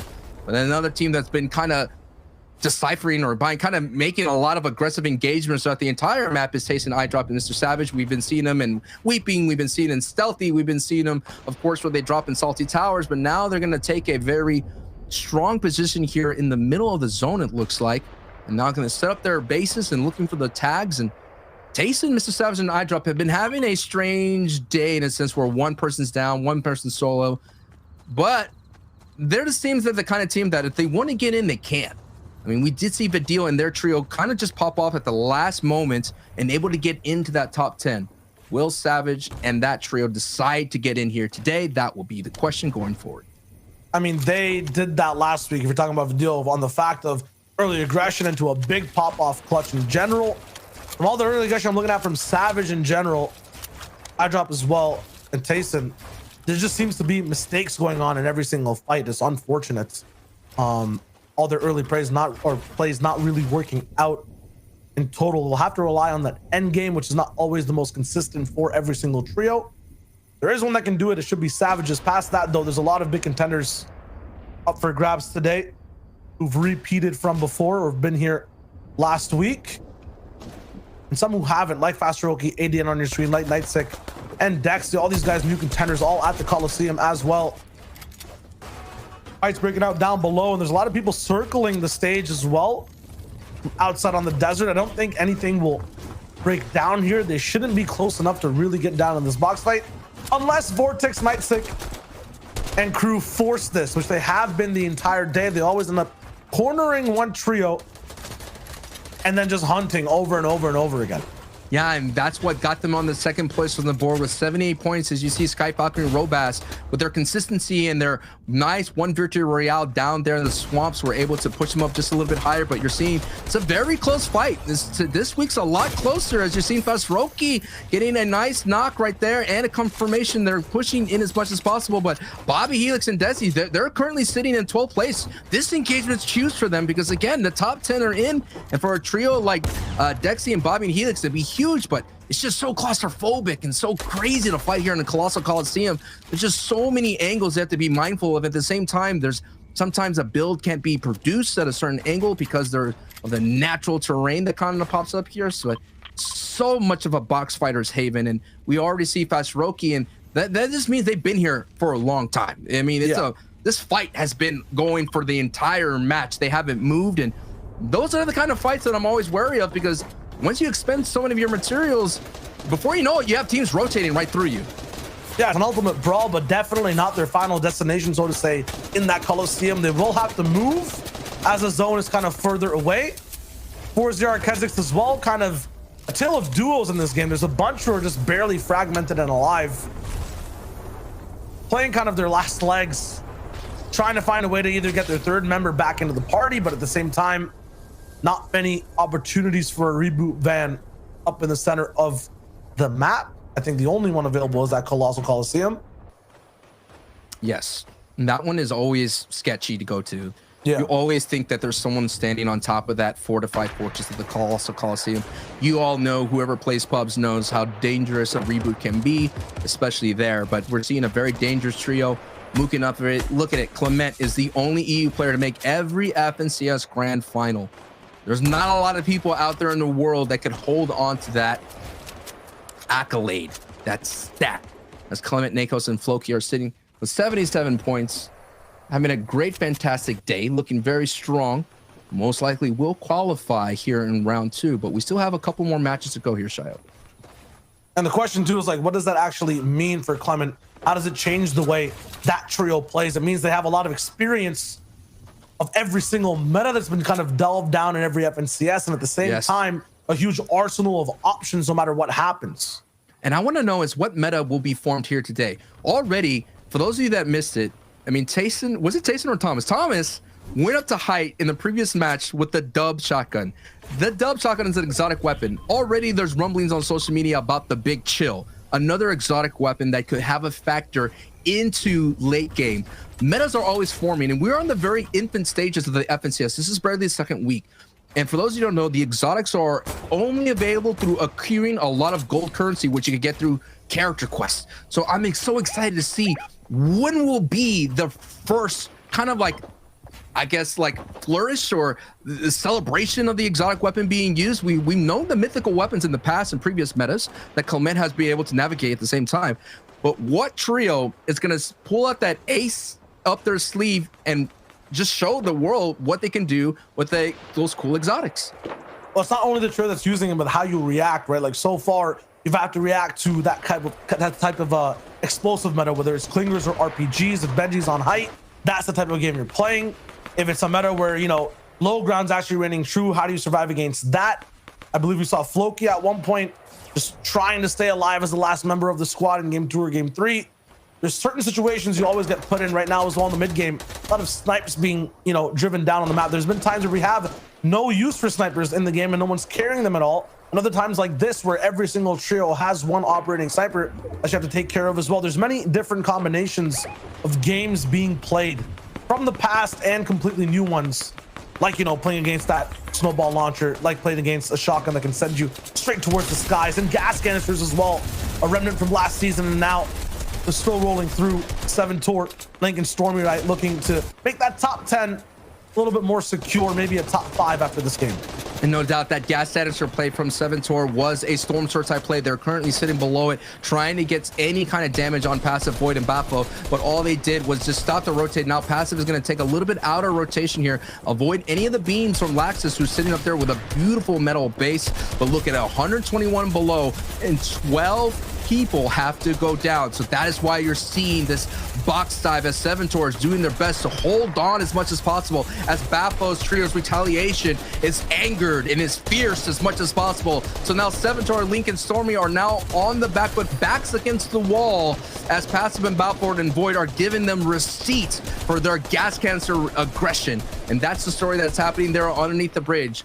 Up here, you see two other people on neighboring. You have Sky Falcon and Robass, who are currently sitting in first place coming into this match, sitting on top of right below of Jamsai, Kirachi, and Fury, who are sitting at 51 points. And like we mentioned, the threshold going into this match is 50 points. So they're on the border on that, and they're looking really good as Storm Surge is 412 above. Only 3 people have to go down, as you see in the feed that Flick picks up a confirmation on Cammy.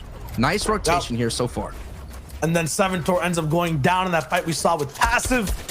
So on low ground, we know that they have a little bit of that lead. Void also picks up Stormhead at the end. So Datu going down to Savage. So they'll get a refresh too, like we're watching Kirachi do as well. This side of things, next to the zone. The big thing as well for the leaders of our region right now, that being Skype, Falcon Lee, and Robab, as they've been here before last week. They came 20th overall and never really had a startup or any acceleration in their games. Right now, they're blasting at full speed. The question is, can they stay at that top spot? Will 91 be enough in general? Last time we were looking at 83 points to qualify everyone at the top 10. That was Ref Squad, Andretta, and Scram, who kind of rolled right in. How will things look now? Who will not be allowed to play? Benji Fishy's here once again. Shots onto you. 10 RPGs available this time. I think last time we started with like 6. So even more explosive action coming to you soon. And yeah, you can see, you know, this is really close as it's been in EUF and CS in general. And it's not just because of the stats. You can just feel it in the teams, the boxes you're seeing, the way endgame is being played out. It's tight, and one little mistake, one misedit could cost you a big boomstick in your box. And now we're seeing Pink and Trio invested in height. We saw Siberia Jake's trio invested in height, and we saw the deadly RPG, like Shayo pointed out, 10 in the arsenal for Benji here. But it looks like this trio gets max pull, so now they have to make a decision. They do not want to bounce her over, because if they bounce her over, they're going to be able to heat a lot of beams. So that's the decision they're trying to make. Do we go now or do we wait? Look at so much tarps are down below. Bad Sniper trio set up a crazy tarp on that metal bridge, so that is an option for them. You looking like Kirachi Jam side, they just decide to go ahead and hoof it and take that bouncer across. No beams, but they get a nice little mid layer, and they're gonna have to work their way over. They're not done yet, but that rotation did call Jam side, as down goes Jam side. And now we're gonna take a look at the rest of the rotations happening from all the other trios here. You're seeing a great tarp that's being held by Void in that trio, as Anas, Flick, and Thomas are going to go ahead and bounce her right over. Now you're going to take a look at height and Fury, and actually they got up Jam side. What's happening at height? It is Sapphik, Siberia, Jake, and Iris again sitting and holding it tight. Round 2 in game for these guys. They had height, I believe, in game number 2 the entire time.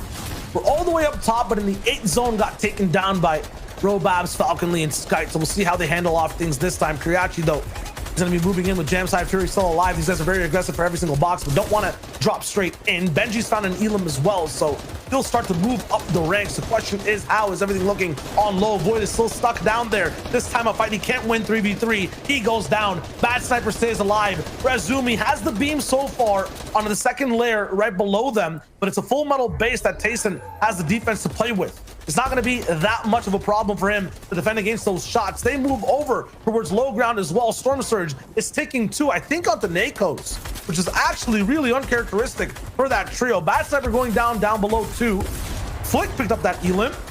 Now Kiriachi, a few stumbles on moving up towards Fury and Jamside, but they're still alive.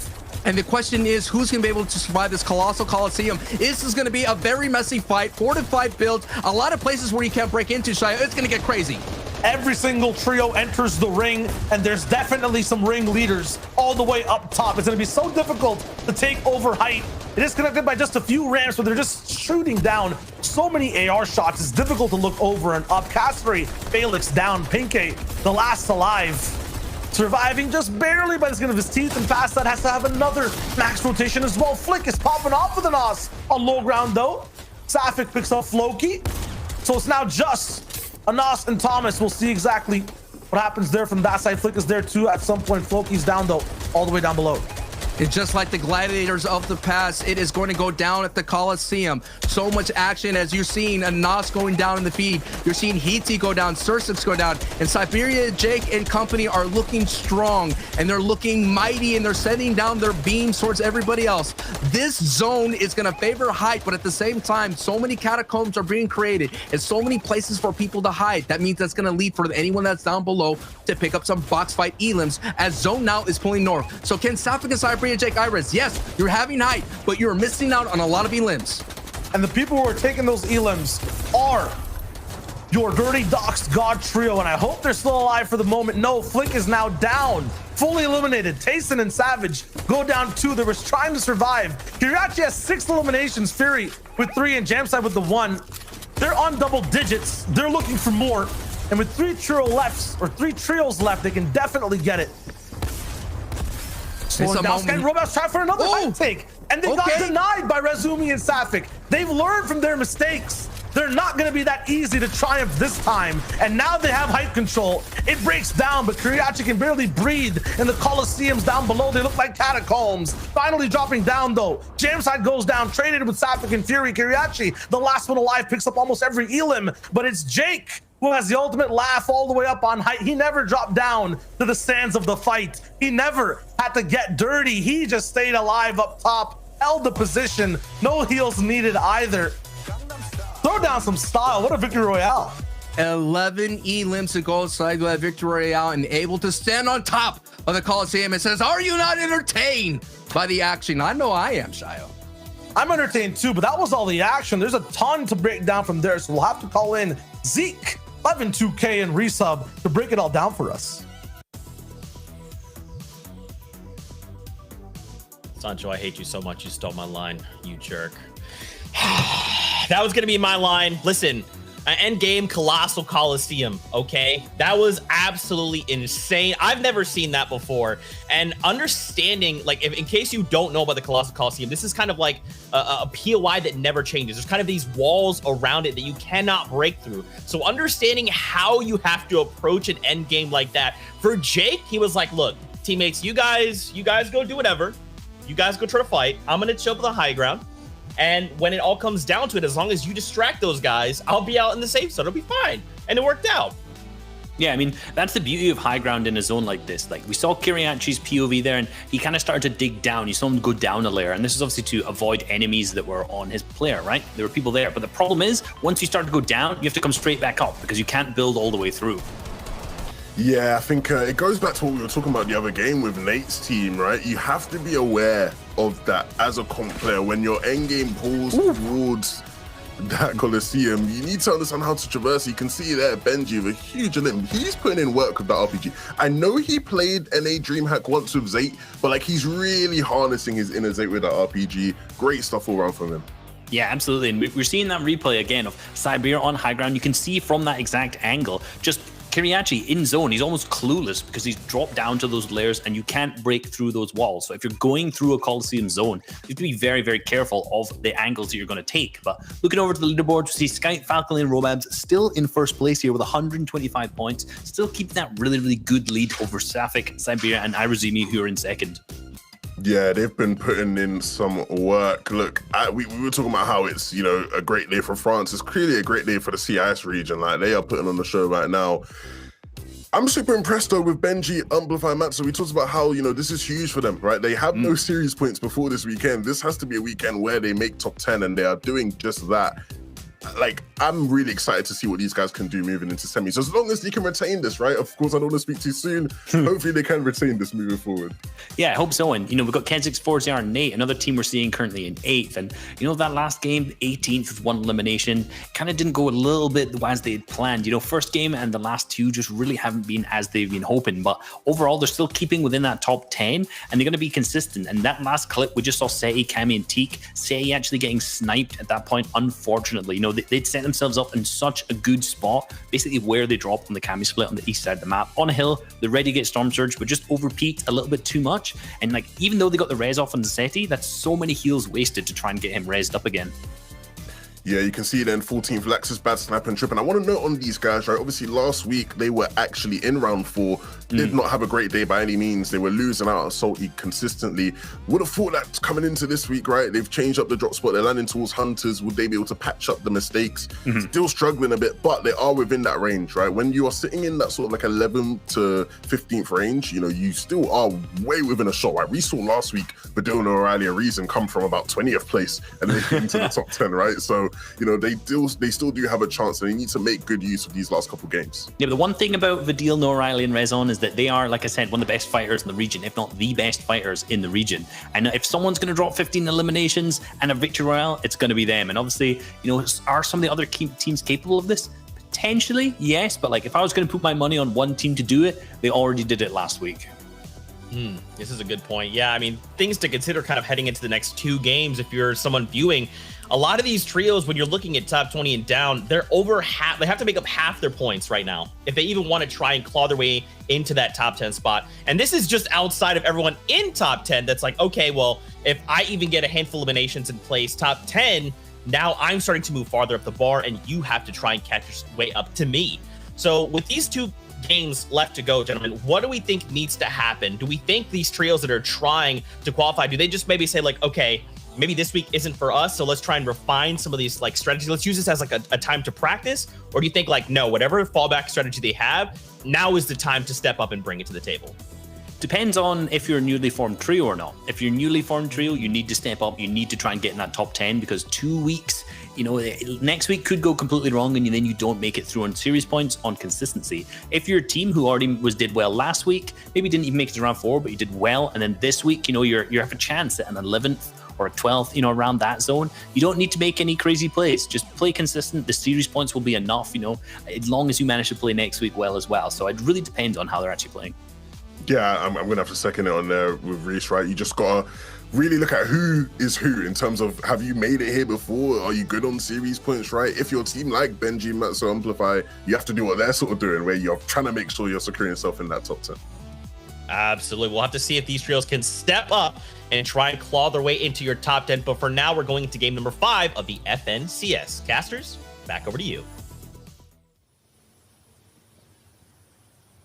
Even a win for Sapphik, Siberia, Jake, and Rezumi is not enough to take away the spot from Skype, Falconly, and Robab. Still in first place overall. They were denied high entry in that last end game as well.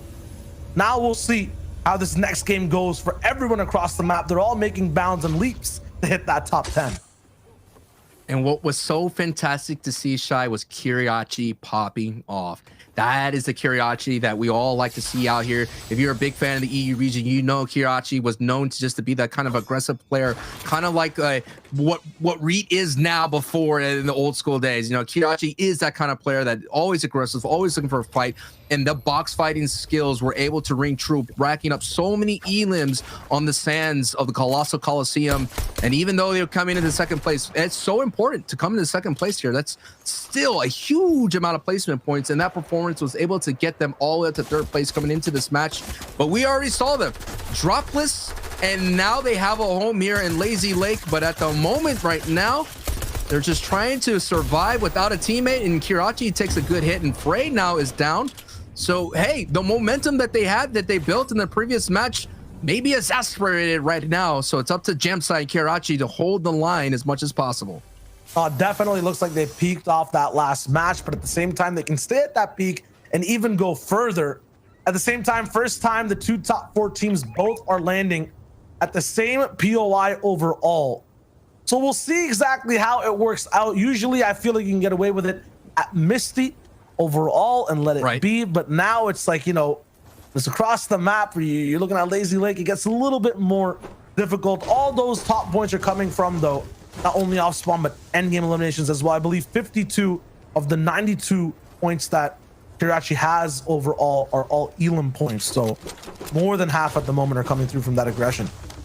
There's different ways to get into the dance. There's different ways to punch your ticket into the semifinals.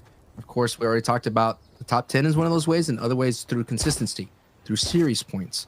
We'll keep an eye on that, but as Reese kind of pointed out, there's no guarantees in tomorrow. There's no guarantees in the next week. So either you could get the job done now, or roll the dice and see if you get it done next week. And there's 2 opportunities to do so here. And like we mentioned, the top 10, the threshold going into this match is 66 points. That's about 10 people are in the running, 10 trios in the running there, Shio. They're able to get in if they do have that pop-off game. And right now, Flicken and Us are racking up and getting some elims on the board out there in Dirty Docks. And Dirty Docks, and they have a fight. And on that previous stat, it's obviously talking about the situation over at Misty Meadows being shared by Robabs, and at the same time as well, Clement and Nakaz. Both these guys are making endgame in very different ways as well. Ooh. I snipe from Jam side. Nice. They have one trio that's kind of operating on low ground most of the time. That's Nakaz, Clement, and Floki. And we've seen in that last FNCS big highlight plays with shockwaves from Floki. But in this one, it's just been some nice elims all the way around, some good control of space as well. And then on height, honestly, I would say the best retakers in the world, 100% in the region, Skype, Falconly, and Robabs, almost doing it twice off that last game. In the Coliseum too, that's very difficult. Here's that So fight difficult. though we were talking about at Dirty Docks. It's been so strange, both back and forth. What looks like one of the strongest trios at this POI are going for it. It's absolute disrespect. One Oh player my left from the goodness. opposing trio. I think it was, yeah, Vanille 100%. And he gets pickaxe down. Is that not a message?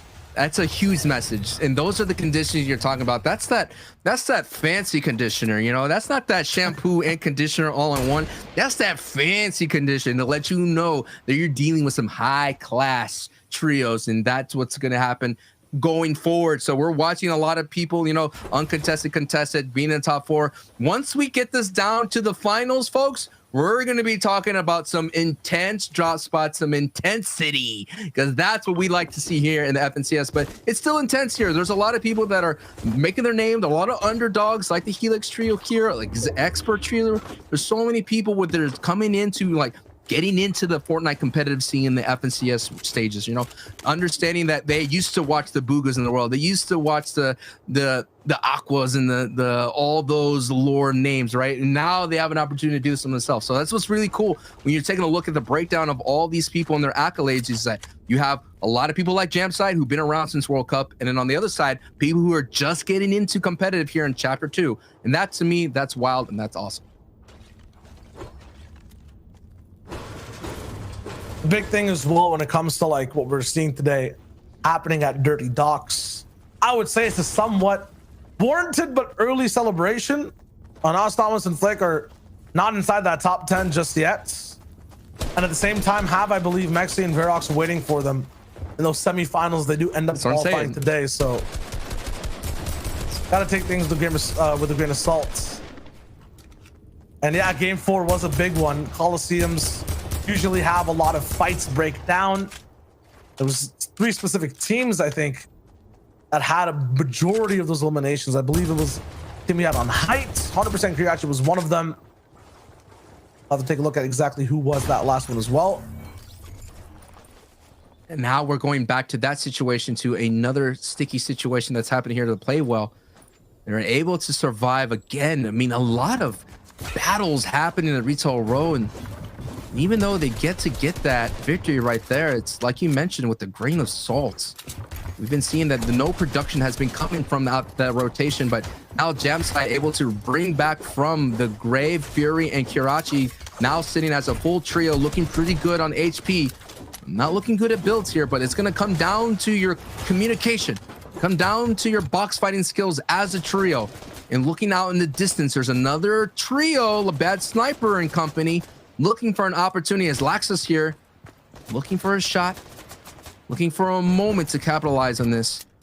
We already saw in this fight, Pingo being that third party, not capitalizing on that. The reverse card could happen, but we're going to go back inside to the catacombs in this box fight. Jamside getting a nice little tag and a big old tag and a knock right there on Ghosta. Eating a big snipe. Big hit from Jamside. 2 E limbs. This old school player is here to fight and let the new school say, class is still in. I'm about to turn you into some lobby points, brother. Easy clap for him. 98 points as well. So furthering their lead in the top 10, climbing for 3rd and hopefully 1st place soon. We'll see Bad Sniper not staying behind and going for those third-party types of tags. He's going to get up close and personal with Jamside. Fury has to shield up here fast as well. It's gonna be difficult for them to break into this box. I'm not sure what the game plan is totally for Bad Sniper. Not sure why they need this entirely. Might just be a desperate pull for Surge. They still have time to go for tags. Astro, meanwhile, going down across the map to Night 6 trio. Both ADN and Hardfinder also wiped from this game. I'm just taking a look at the. I was trying to answer your question. I'm taking a look at the board. I mean, they're just outside the top 10, 14. And they misstep right here in that engagement. That's going to be bad news. You already talked about Jamside already sitting in the top 10 so well in advance. So I think that's just, you might be right. Surge might be that play right there. But now we're going to another skirmish here outside the storm. It's Benji, Matzo, and Amplify making the rotation away from Hydro 16, going into Slurpy Swamp. And we've been seeing the highlight in the showcase plays from Benji with that RPG. Well, look at this battle between some underdogs of Noobs Milo, who've been having so many skirmishes out in the blue bridge from ADN and Hardfine. And they're saying enough is enough. They were able to hold down that bridge, but as now we see the rotate is going to have to go through with the vehicle from Benji, Matzo, and Upify. And 81 points, a trio trying to get in through a top 10 route, understanding that all their points got resetted because they switched up with trio. So a new rule implemented here in the FNCS trio, so it's so fascinating to see that. I was looking out to see if the harpoon was still near Benji's inventory. Of course, it's still there, so the combo stays alive. All right, now we're seeing some more of the new school Milo, Cisse, and Noobs.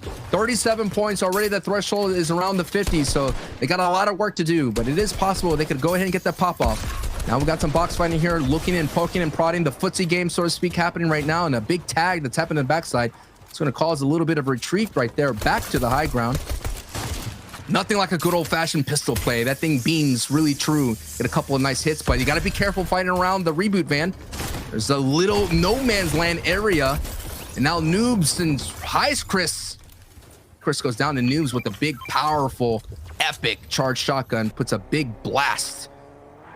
And now we just go from like two different sides of the coin, right? We got one team that's fighting, then we got another team that's vibing out, taking advantage of all the slurp barrels out there in Slurp Factory.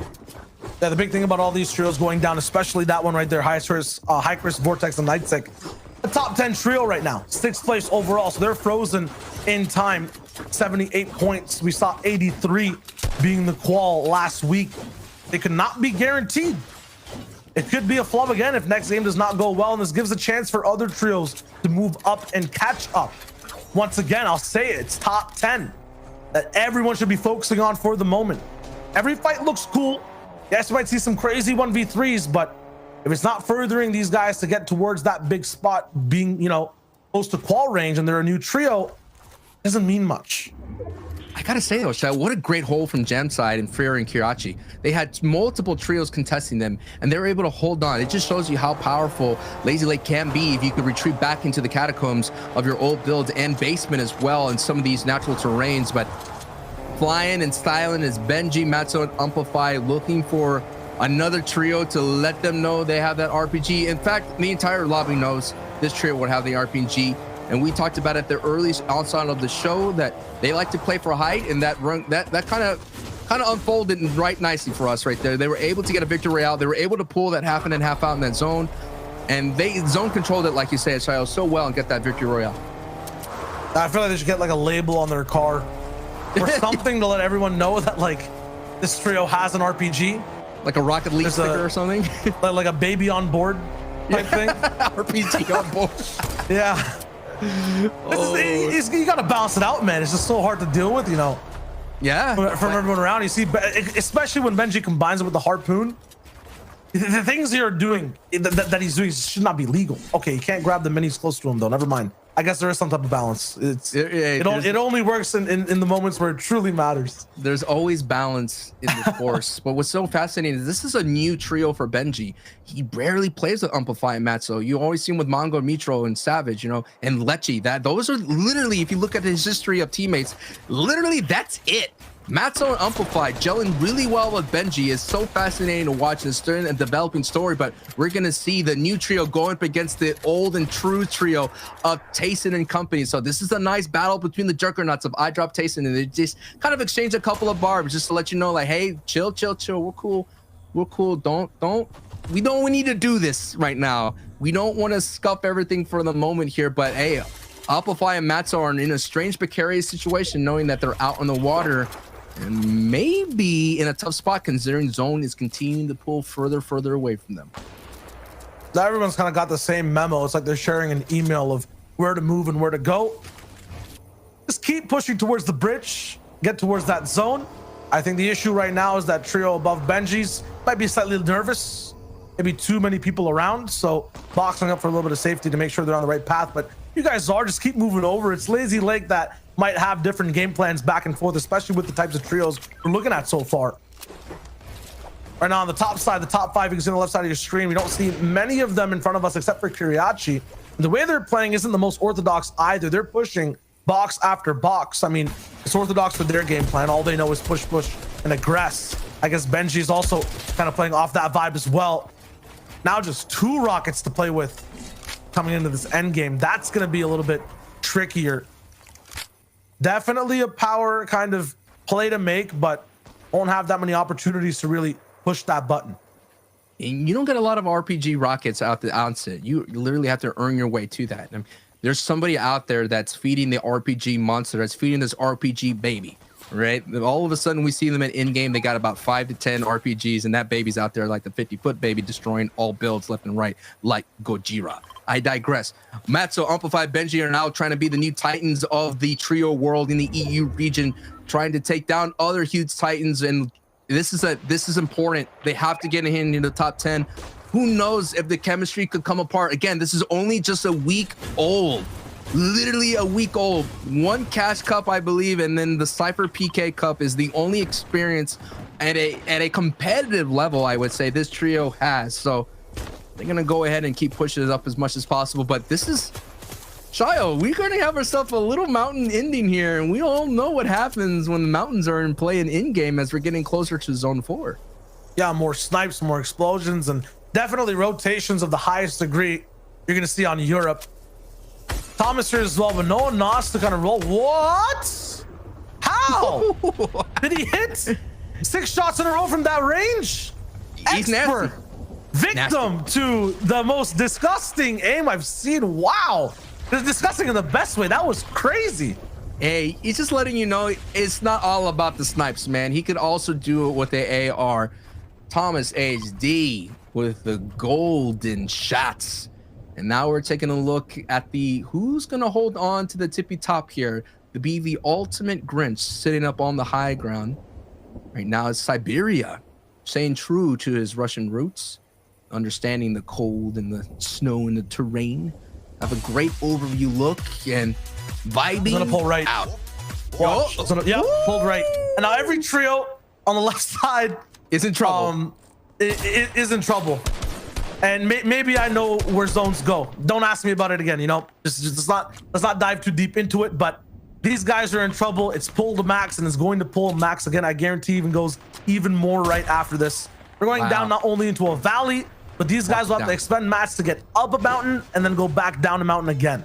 Well, I have to say at the same time, you know, a lot of these trios have been throughout the entire day, have been playing zone 2 on the edge. We've been having these starting lines, all these crazy congestion zones, and we're just showing the importance of having dead center, being dead center as much as possible. And you could see that they did pull. All they have to do is just move a little bit over, but they're having no doubt the highest point control by only 1 player though. And now you're seeing another team down below making this crazy rotation. They might be understanding where they're going this Shio. You may be onto something. There's 2 options right now. You can either be a goat or a rat. So you can kind of climb this mountain on your hoofs, right? Like goats do at the same time. You could also be Benji Fishy a goat.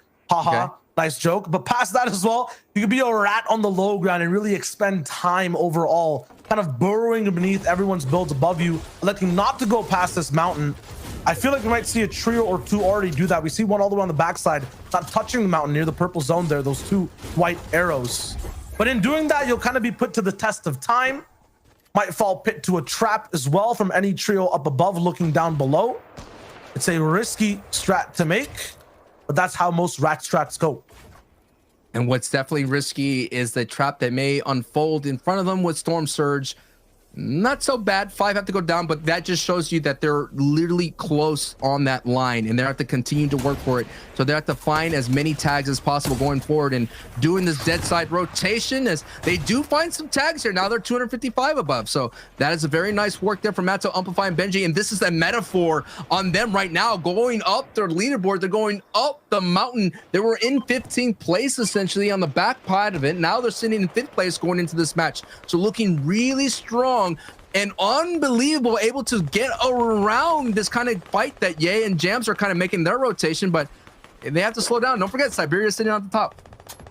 Now free space as well to claim overall on the right side. No one's there. 1 second, and to the right we go again. Okay, and it's way past all the congestion on the top left too. That's gonna be so difficult. Benji's also kind of from the outside in looking, actually no, they're kind of cool at top 5, but if they do slip up in this game, once again, last week's score was 83 total points. They could be on the brink in game number 6. We'll see how things go so far, but right now everyone's gonna have to emigrate to this zone, leave their home behind. They start to, bouncers being thrown over and over again. No one here so far is looking to beam those bouncers just yet. Siberia is not in position. Finally, he is now. Could go for some shots, but you got to remember, snipers are still in play. If he overpeaks to go for some beams, it could spell disaster. You're talking about everyone trying to find that Fortnite dreams and chase that height victory royale. This is what they're doing right now, Shio.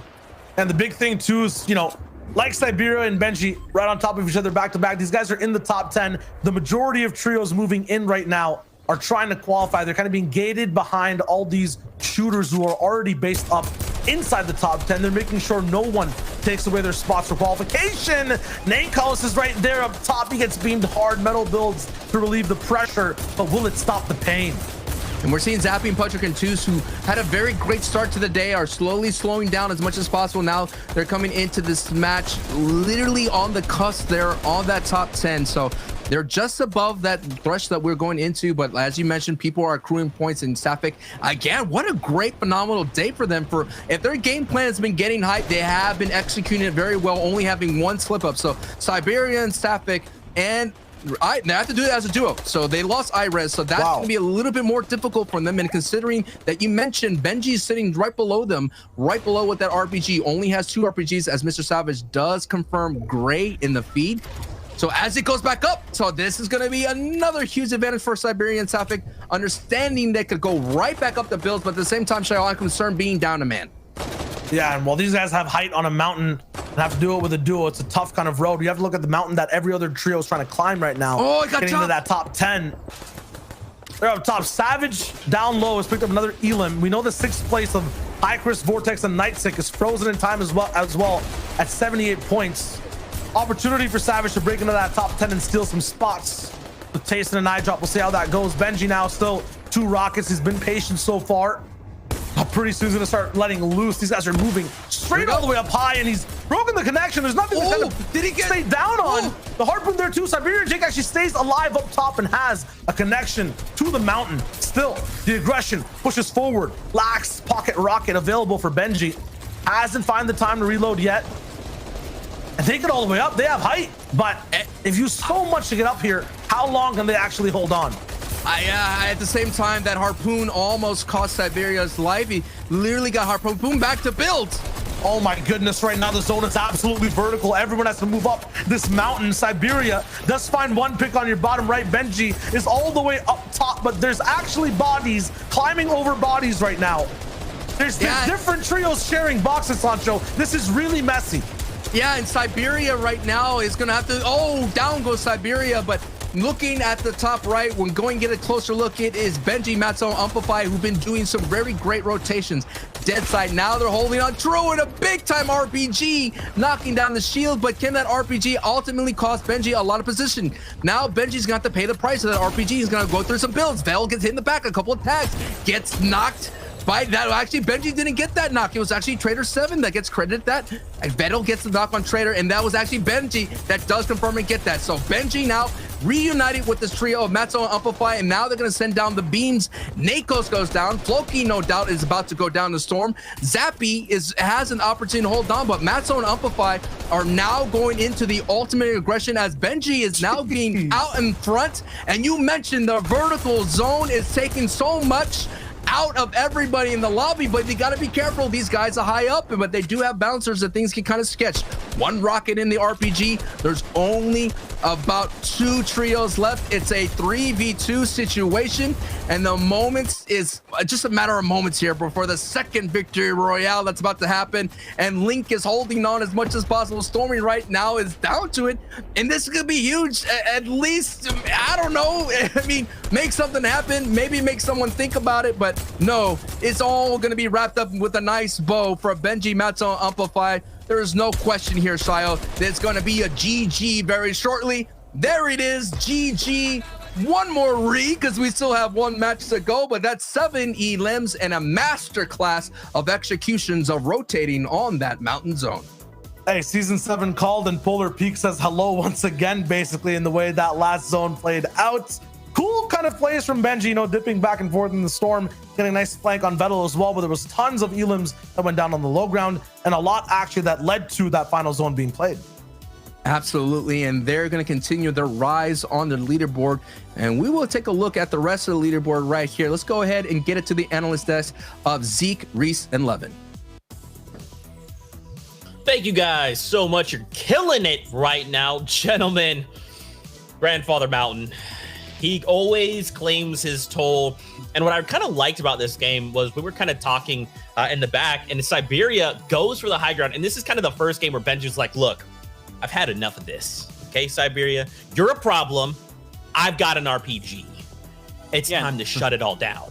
What I was going to say is, you know, the players that positioned themselves well in this zone were the ones who really came out on top, and that was Benji's team. You know, we saw that that's such a vertical zone, and all the teams who dropped all the way down to the bottom, huge mistake. And, you know, Benji's team who kept that good level high ground, they weren't height, but they were second height. So as soon as it pulled back up, they used the RPG on Siberia to take that high ground. And in that first moving zone, we saw there was 43 people alive when it started moving. And by the time it closed, there was 22. So 21 players were eliminated on that zone. And that's a lot of people who dropped all the way down and thought, I'll be okay, rather than just maintaining a high layer and a high layer ground. So if in case it pulls back up, just bad prep from a lot of teams. Yeah, when Reese refers to bad positioning, right, for the people who might not understand what goes into that thought process, right, like when you're taking position, you should be thinking about options, right? Like all those teams that are dropping pretty low down that hill, you need to be thinking, you know, what are options here? If it pulls back, how do we get back up the zone, you know? And for a lot of those teams, it didn't pan out like that because, you know, they go down. So I think great stuff all around from Benji there. Like you said, right, prioritizing somewhat staying elevated so that in case it did pull back, they could use the RPG to take height, and they did. Great stuff to the off-spawn fights though. Lazy Lake's been interesting today. It was even more interesting with Kiriachi's team here. Yeah, the Lazy Lakes fights have been interesting between Frey's team and Kiriachi's team. You know, we saw it being uncontested at the start, and then over and over again, you know, we've just seen Kiriachi's team kind of come out on top there. And, you know, it's interesting because they decided, you know, we switched up last-minute swap, and they're still performing really, really well in this draw. Yeah, and you know, I love to mention it all the time, whether I'm on stream, whether I'm on the broadcast, wherever I am. Stinkers, howlers, mistakes all around. Thomas HD, they're making Dirty Docs just look like, you know, their stomping ground. They are on a tear at Dirty. And, you know, we love the memes, we love the rivalry, but those guys are really putting on a show there for us. So good stuff. We saw them last game, right?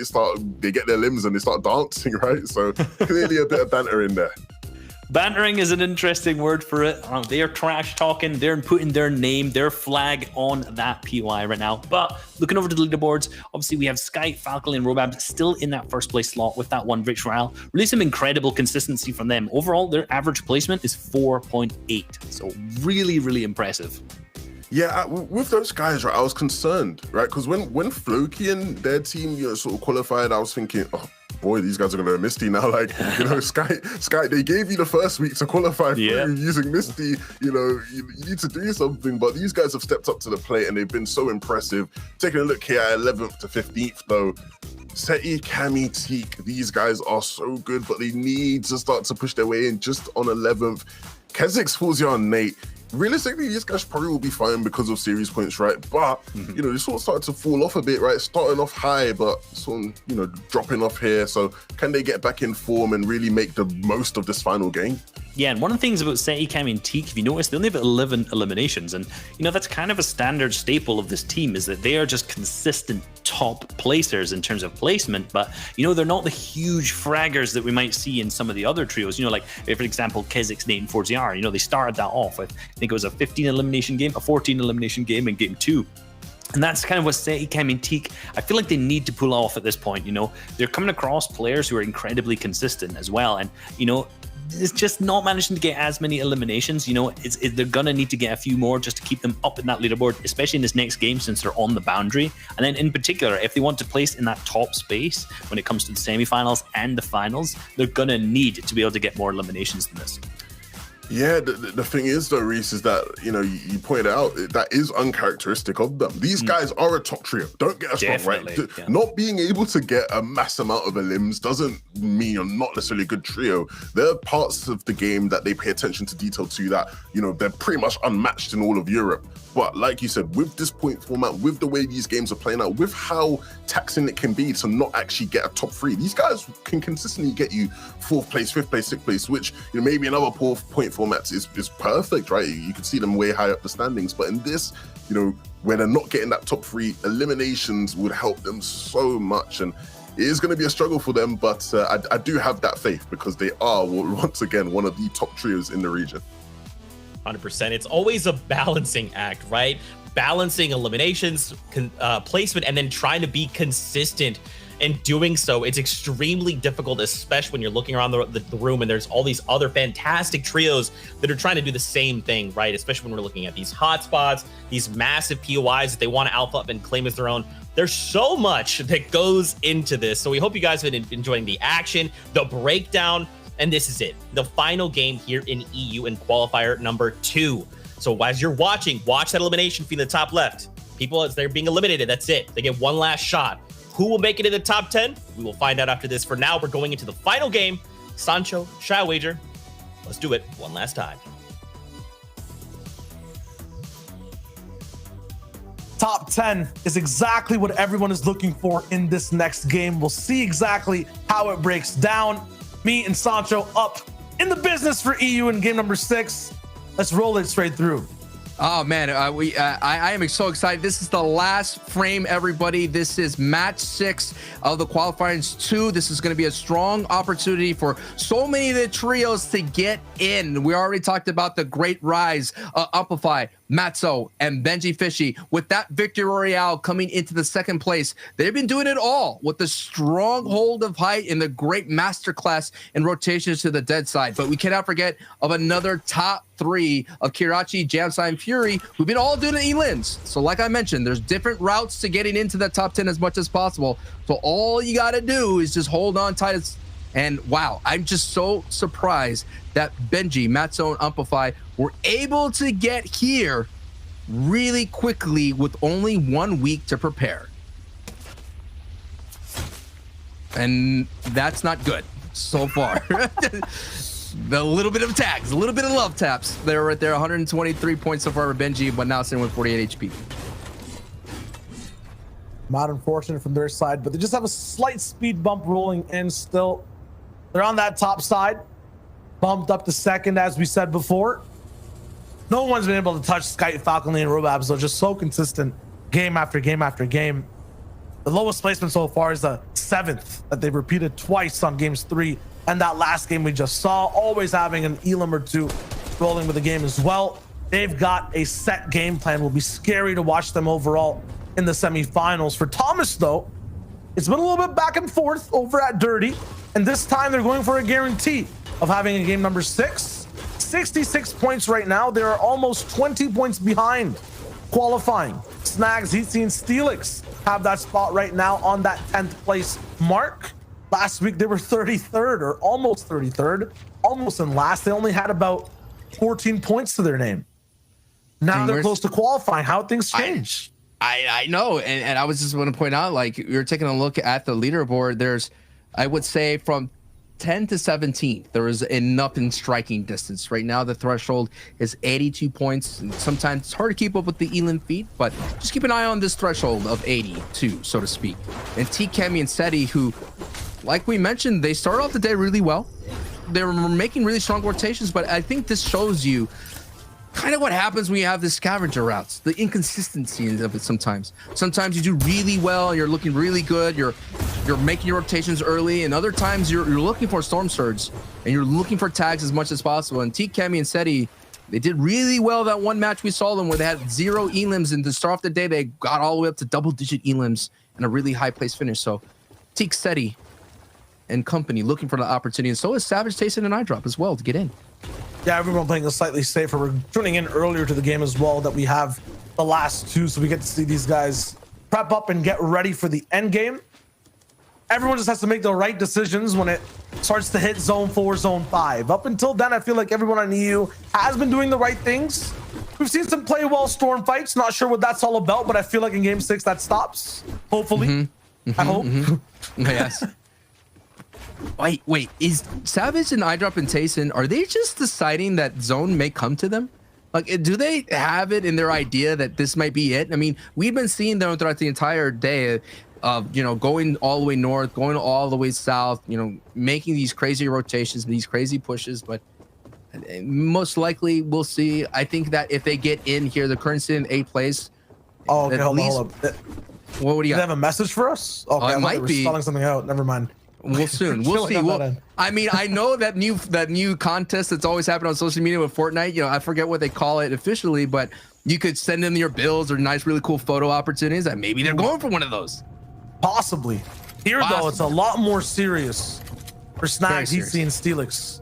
On the cusp, but actually just in 10th place once again. This fight earlier on is going to be that much more dangerous. Up against Dracos, we'll see how it goes. So far, it's been aggressive every single time. But Snagged, Heatsy, and Steelix have had the opportunity to be slightly elevated.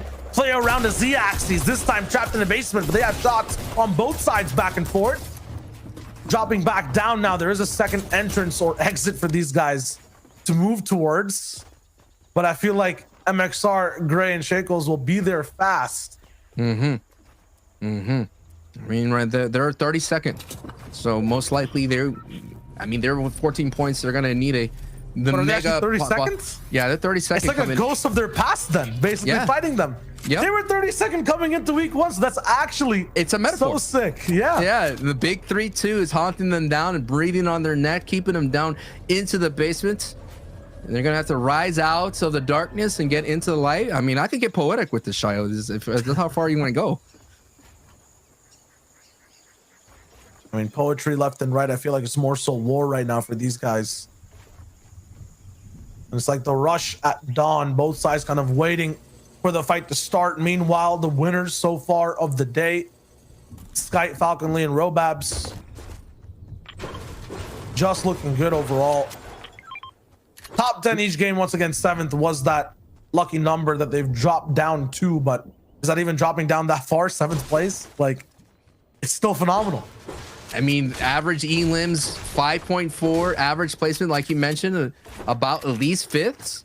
And they've been sharing that Misty Meadows drop, and this is the first time in the EU region that a top 4 team was going like into the middle part of this day, was coming out of Misty Meadows, just showing you how strong of a POI can be. And at the same time, how strong it can be is now you see Thomas HG going down on the feed, so it may throw a wrench to their run to the top 10, currently sitting in just on the outside of that. But hey, I think Thomas HG and Tria, no matter what, they're getting in. But our message is being dropped everywhere. Am I being? Is this a prank? No, you're not being pranked. It's very real.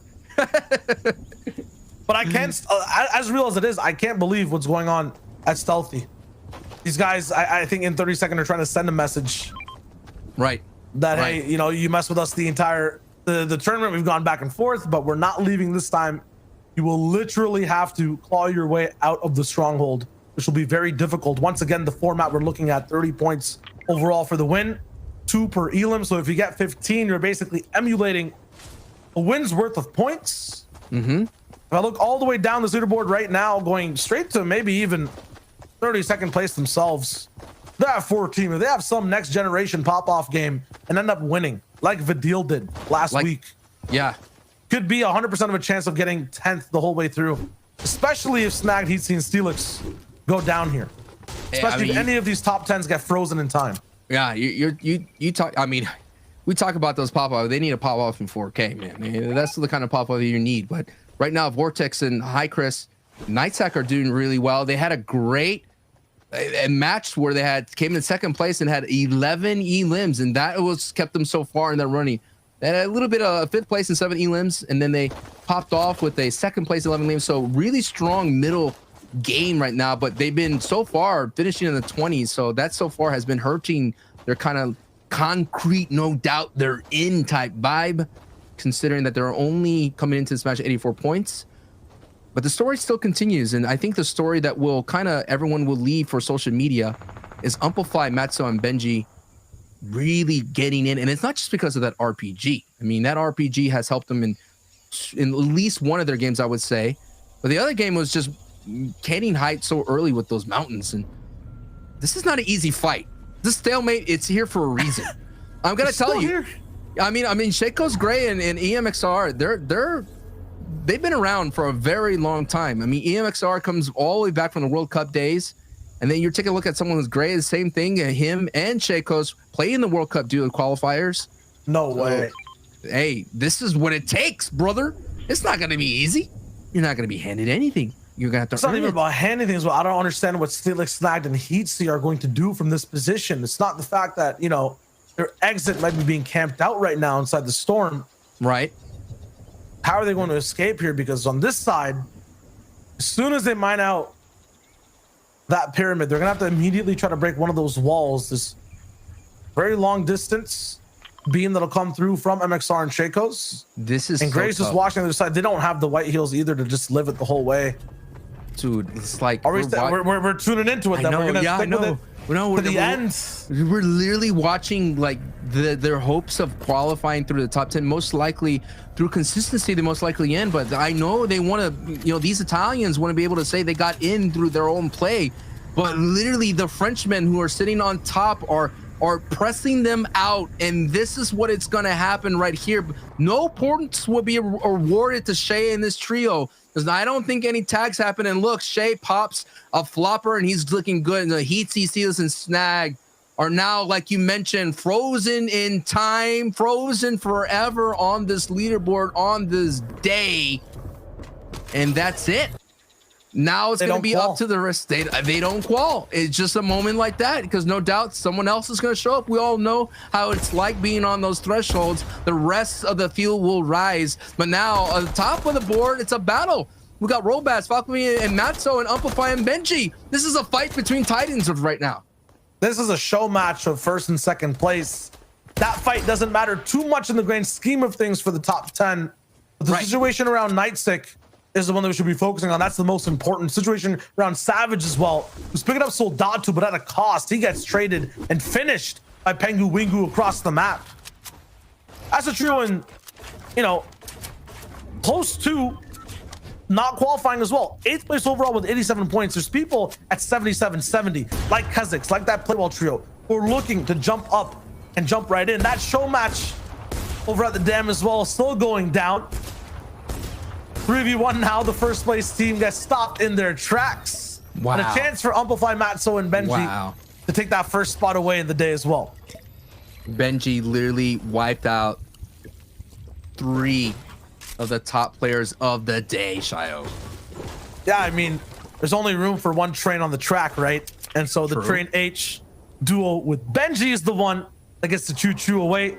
Skite Falconly will have to, put that little cart on reserve. Robabs will not be able to conduct one more end game, unfortunately. Past that as well, Nate Grizzy, or Nate Castix, and 4ZR. I wonder how many times people slip up in that fashion.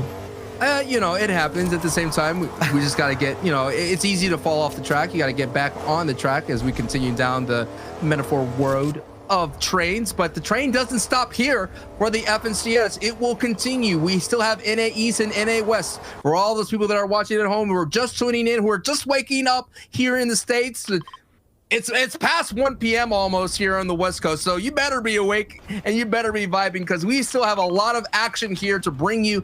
NA East is coming up, NA West, like I mentioned. It's going to be so awesome to see the rest of the casters bring in the noise, and no doubt the noise is not over yet here. We're almost done here in the EU. This is the final match, Shayo. Yeah, lots of noise, friction, and tension between trios. We just saw 4ZR, Nate, and Kha'Zix. And then after that, immediately Seti, Kemi, and Teak, both 11th and 12th place. Remember, they have to hit top 10. These guys both 81 and then 77 points each. They're very close. And what's interesting as well is where's ADN, right? ADN was part of this Matzo Amplified trio before going in for the longest time. ADN, Hardfun, and Astro going into this match are in 19th place with 30 points. For a moment, they were sitting back-to-back in 14th and 15th place. But then Benji and Matzo Amplify were just able to push their way up their leaderboard, and stuck is ADN and Hardfun and Astro, who have been so far having Pleasant Park all by themselves and been taking some rotations out to the blue in that blue bridge, as we did see Astro did pick up Pingo Wingo there in the feet. Still, I feel like, you know, the stories of ADN, Hardfun, and Astro, you know, Fastroki, Kali, and Dietrix, these are all miracle runs we're kind of waiting to watch happen. The real stuff to focus on are people like Nate, 4ZR, and Kha'Zix. The three trios who are all 11th, 12th, and 13th respectively is what we'll mention in just a sec as this fight breaks out to keep their dreams alive. And Nate is pushing up with Kha'Zix and 4ZR right onto Hydro.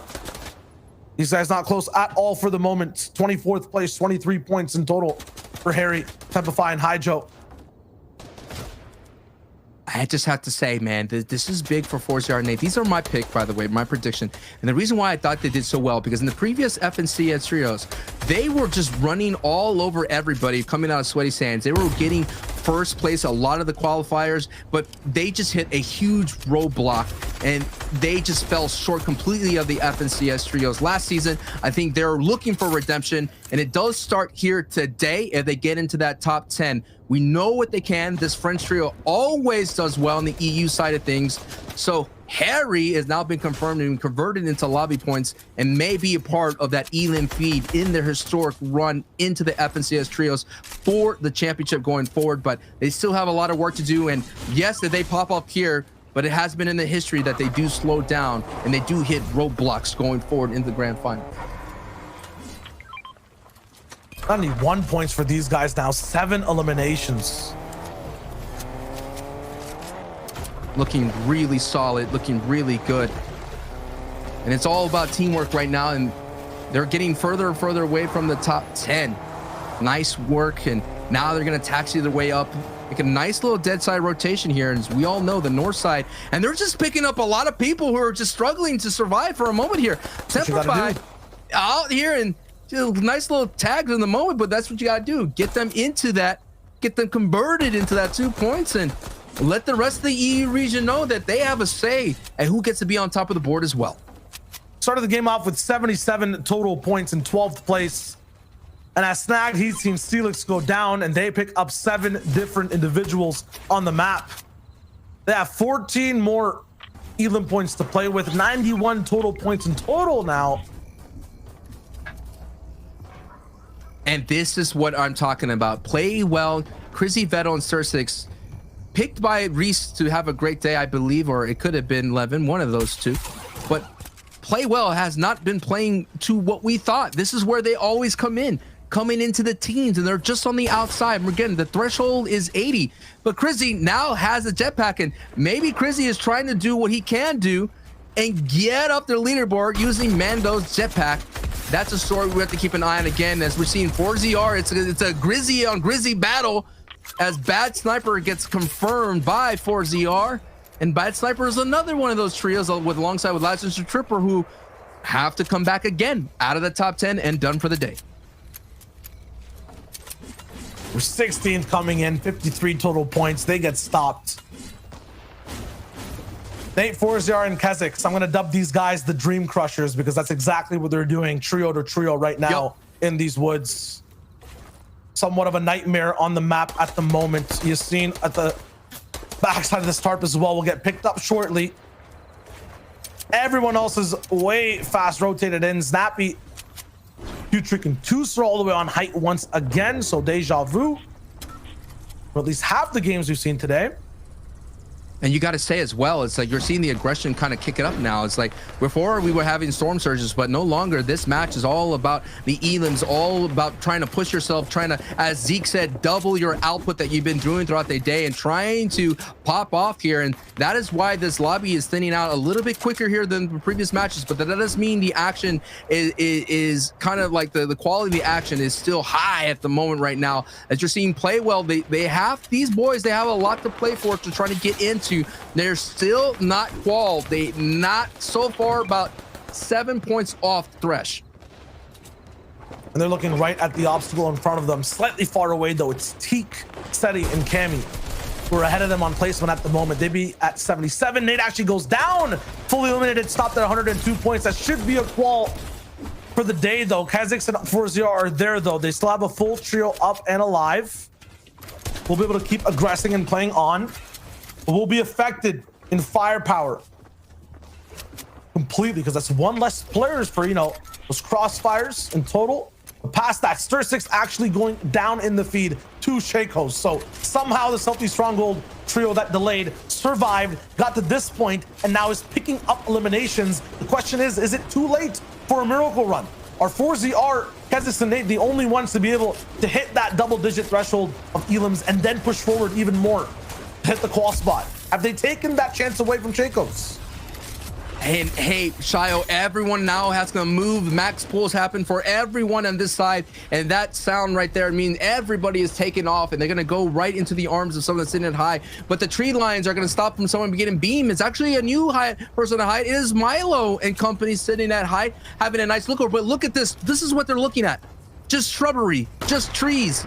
This forest is just stopping them from capitalizing and getting some valuable beams as they're not getting anything. So, and that moment is going to give everybody down below, like the 4ZRs, the Kha'Zix, to go ahead and push forward easily and freely without worrying about anybody sitting on beams. But now the chaos is happening as there's so much congestion, and this is where the traffic jam is. You see Cammy, Teak, and Seti trying to work together, looking for the first elim here in match 6. No connections happen, and they're at the protective backside here, sending them through as much as possible. All connections are through there. I think they got some harpoon out of that. Yes, one elim happened for Seti, and they were able to get some mats out of that. Cammy, Teak, and Seti, every single point right now will be huge for them to climb through the rankings and stay inside top 10. It's hyper competitive for every trio that's alive right now in that position. You were talking about Milo, Cisse, and Nebs. Yes, they have high ground right now as well. A high chance to come back with 53 points running off this game in 15th place. They have to take over Kizzy, Stir6, and Vettel. They have to take over Thomas, Anas, and Flick. Kha'Zix, Nate, and 4ZR, and at the same time, Teak, Cammy, and Seti on screen. It'll be a tall task. Stir6 down in the box now, too. Dragon's Breath shotgun. The fire from it is still rising. Kha'Zix down and low. Seti gets thrown back. Teak at 1 HP. They have to keep their trio structured and alive, and then confirm the elims after. It looks like Vettel will be the last one to keep the play well dreams alive as well. And yeah, and that dream just ended in a blink of an eye. That's how much and how fast it happens here on the mid ground that's happening.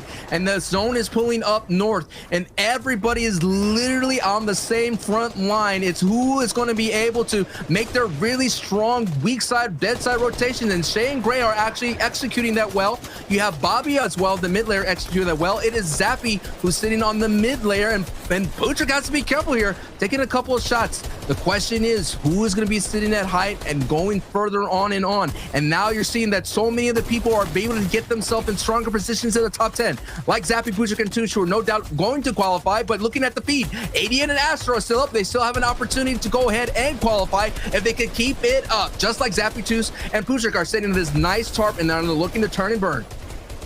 Number one thing you have to pay attention to is every single point threshold for teams are going to be snapping to back and forth. Cisse looks like he's still holding on somewhat to height. 108 here for Kha'Zix, 4ZR, so they have a chance to still crush dreams. Every single trio they affect might not qualify, and they'll make their place stronger overall for this qualifier round number 2. 109 points, already popping floppers. Nappy dropping down with Puchik and Deuce inside mid-ground tops as well. Floki with some elims. MXR still active as well, so the miracle run from Stealthy might absolutely be possible so far. Milo's picked up some elims as well. He gets 4ZR down. Stormy Ray taken out by Shakeoffs as well. Where is Milo? They're still on height. This height trio might qualify off of this performance. This is the play that we need. This is what it takes to get into the top 10. They already stopped a high push from Benji's trio, and now they're holding on as another team is contesting them.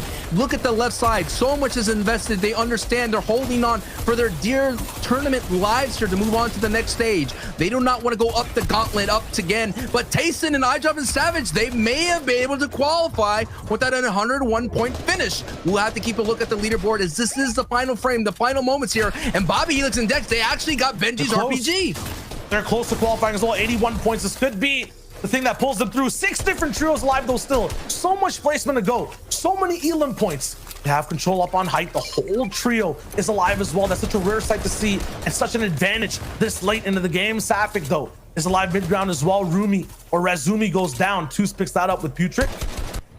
Things slowed down. The server not making much noise. The nerves, the tension high for every trio still alive. ADN as a solo still has to move through. Now those connections start to collide. Helix with some shots forcing things through. Not possible, no connections just yet. And ADN is literally holding on for his team. Every placement point is mattering for ADN. Can ADN survive the beams coming up from high? Because ADN is trying to secure that top 10. He's a new trio as well, just like Benji. It's so important to get that top 10 because consistency points are going to be so difficult for ADN, Hardfind, and Astro as Bobby, Helix, and Dex. They're on the cusp, but they need to get some elims here or that Victory Royale. It's all or nothing for them, Shio. Absolutely. Right now, 83. They need to pick up some more eliminations. ADN finally going down. Not sure if that performance is enough to stay in the top 10.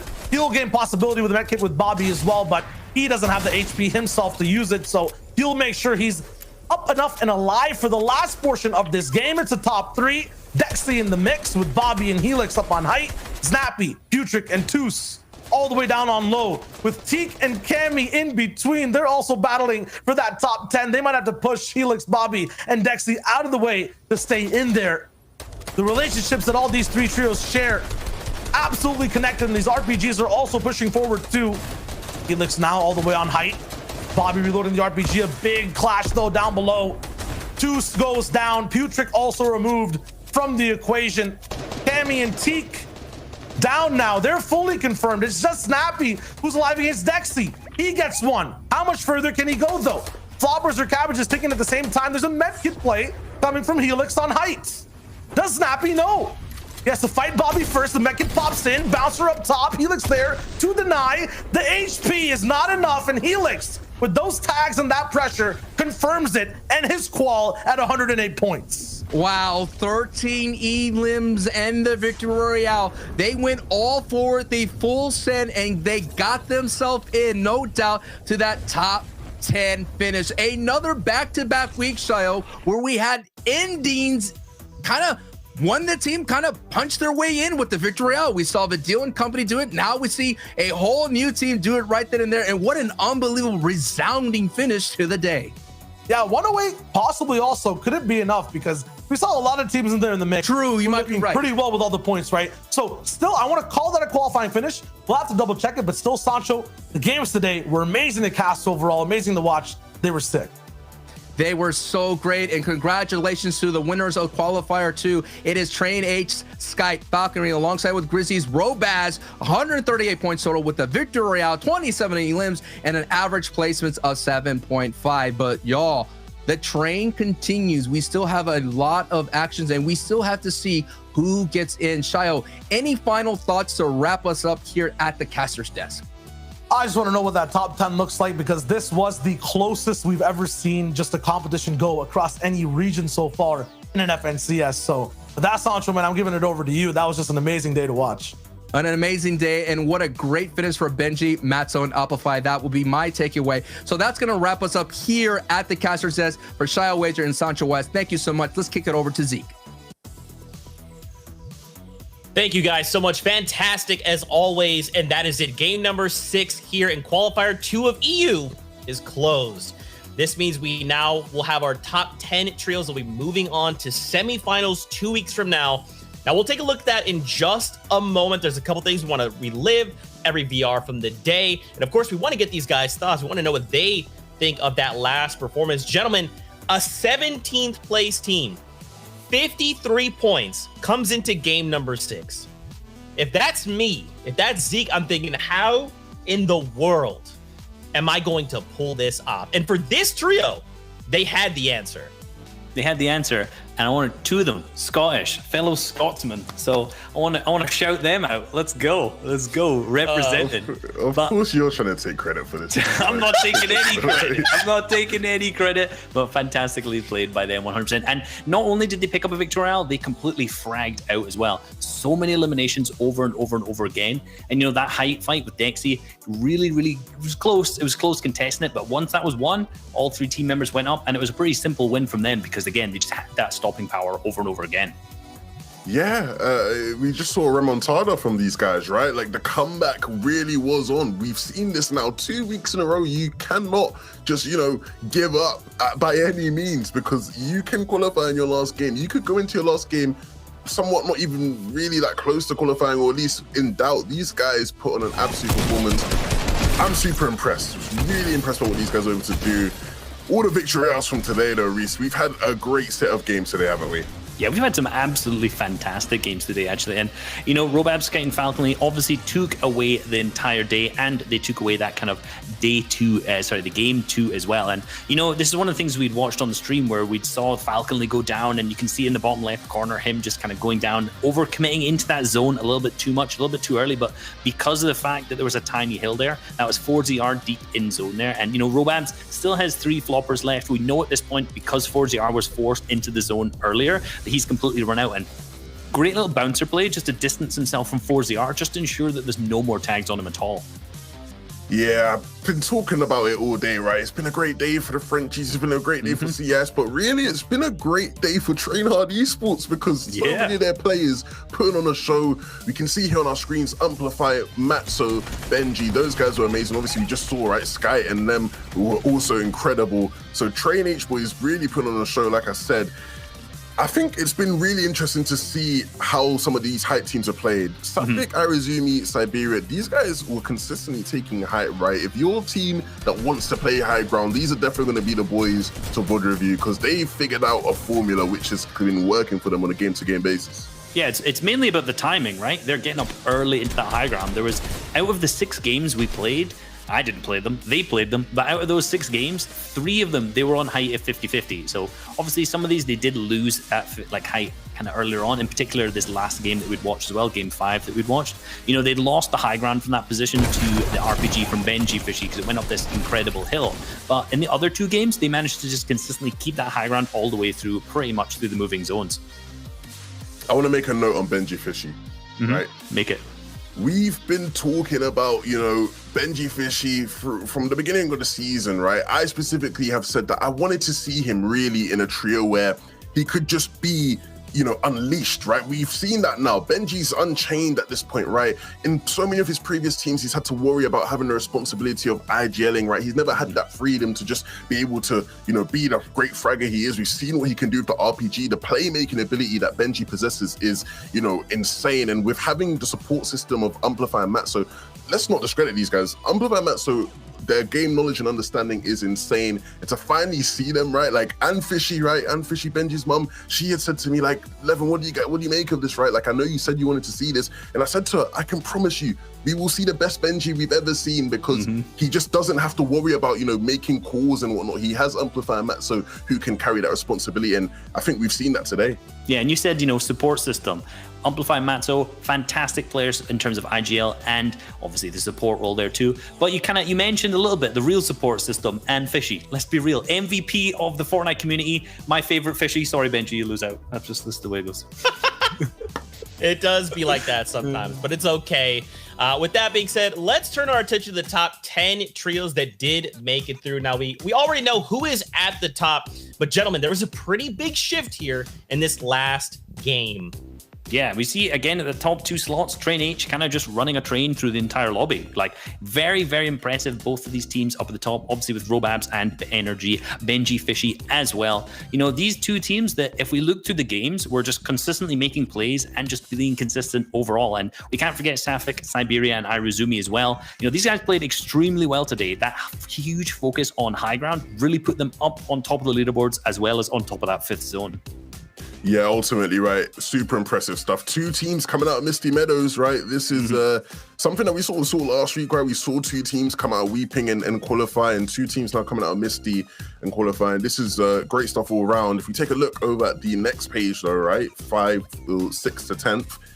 Who was able to sneak their way in. You can see they're in 10th place. Helix, Bobby, Dexy, not by any means, you know, the cream of the crop, right? Not necessarily the names you'd expect to see making it to the semis through a top 10 qualification, but putting in the work in that final game to get themselves involved. Yeah, and the threshold before this game was 82 points. So top 10 was 82 points. And that jumped up by 26 points. That's how aggressive that final game was. All these players just playing out for those huge amount of eliminations.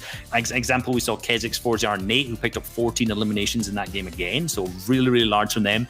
And just placing them up into that 8 slot, ticking that box of we've qualified for the semi-finals. But overall, again, Kiriachi, Jamside, and Fury. Again, a team that we saw start off pretty poor, right? In Weeping, losing off spawn in that game 1, but then deciding to change up their drop spot into Lazy Lake and just performing game after game after game.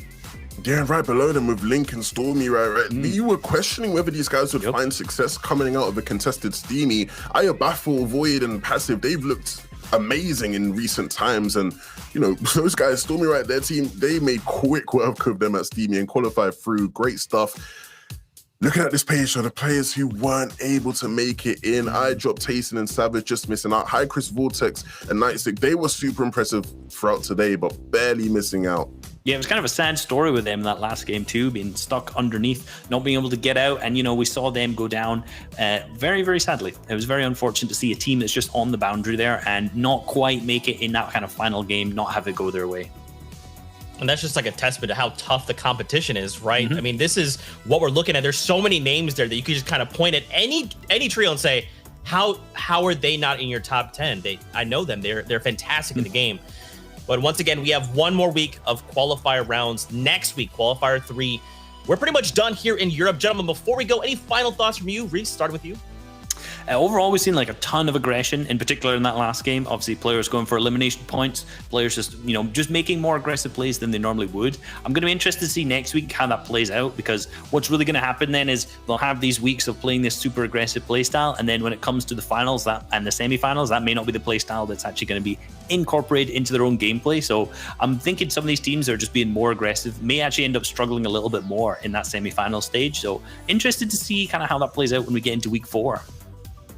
Next week, we're going to see, a separation of the boys from the men, right? The players who haven't been able to put in enough in the first qualifying weeks will have just one last chance, right? Some of these teams will be fine on series points, others won't. And for those teams who won't, you got to do a job. You got to put in a professional job, put in the work, because everybody wants to make it to that semifinals. Everybody wants a chance to compete for the big prize pool in that finals. And so you just gotta hit some shots. You gotta get some placement points.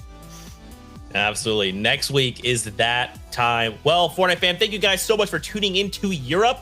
Now, don't forget, we're going to go to a break. And after that, we're jumping into another 6 games of NAE. So if you want more Fortnite action, stick around. You will not be disappointed. And if not, then we'll see you guys next week. So till then, we'll see you guys on the Battle Bus. Beep, beep.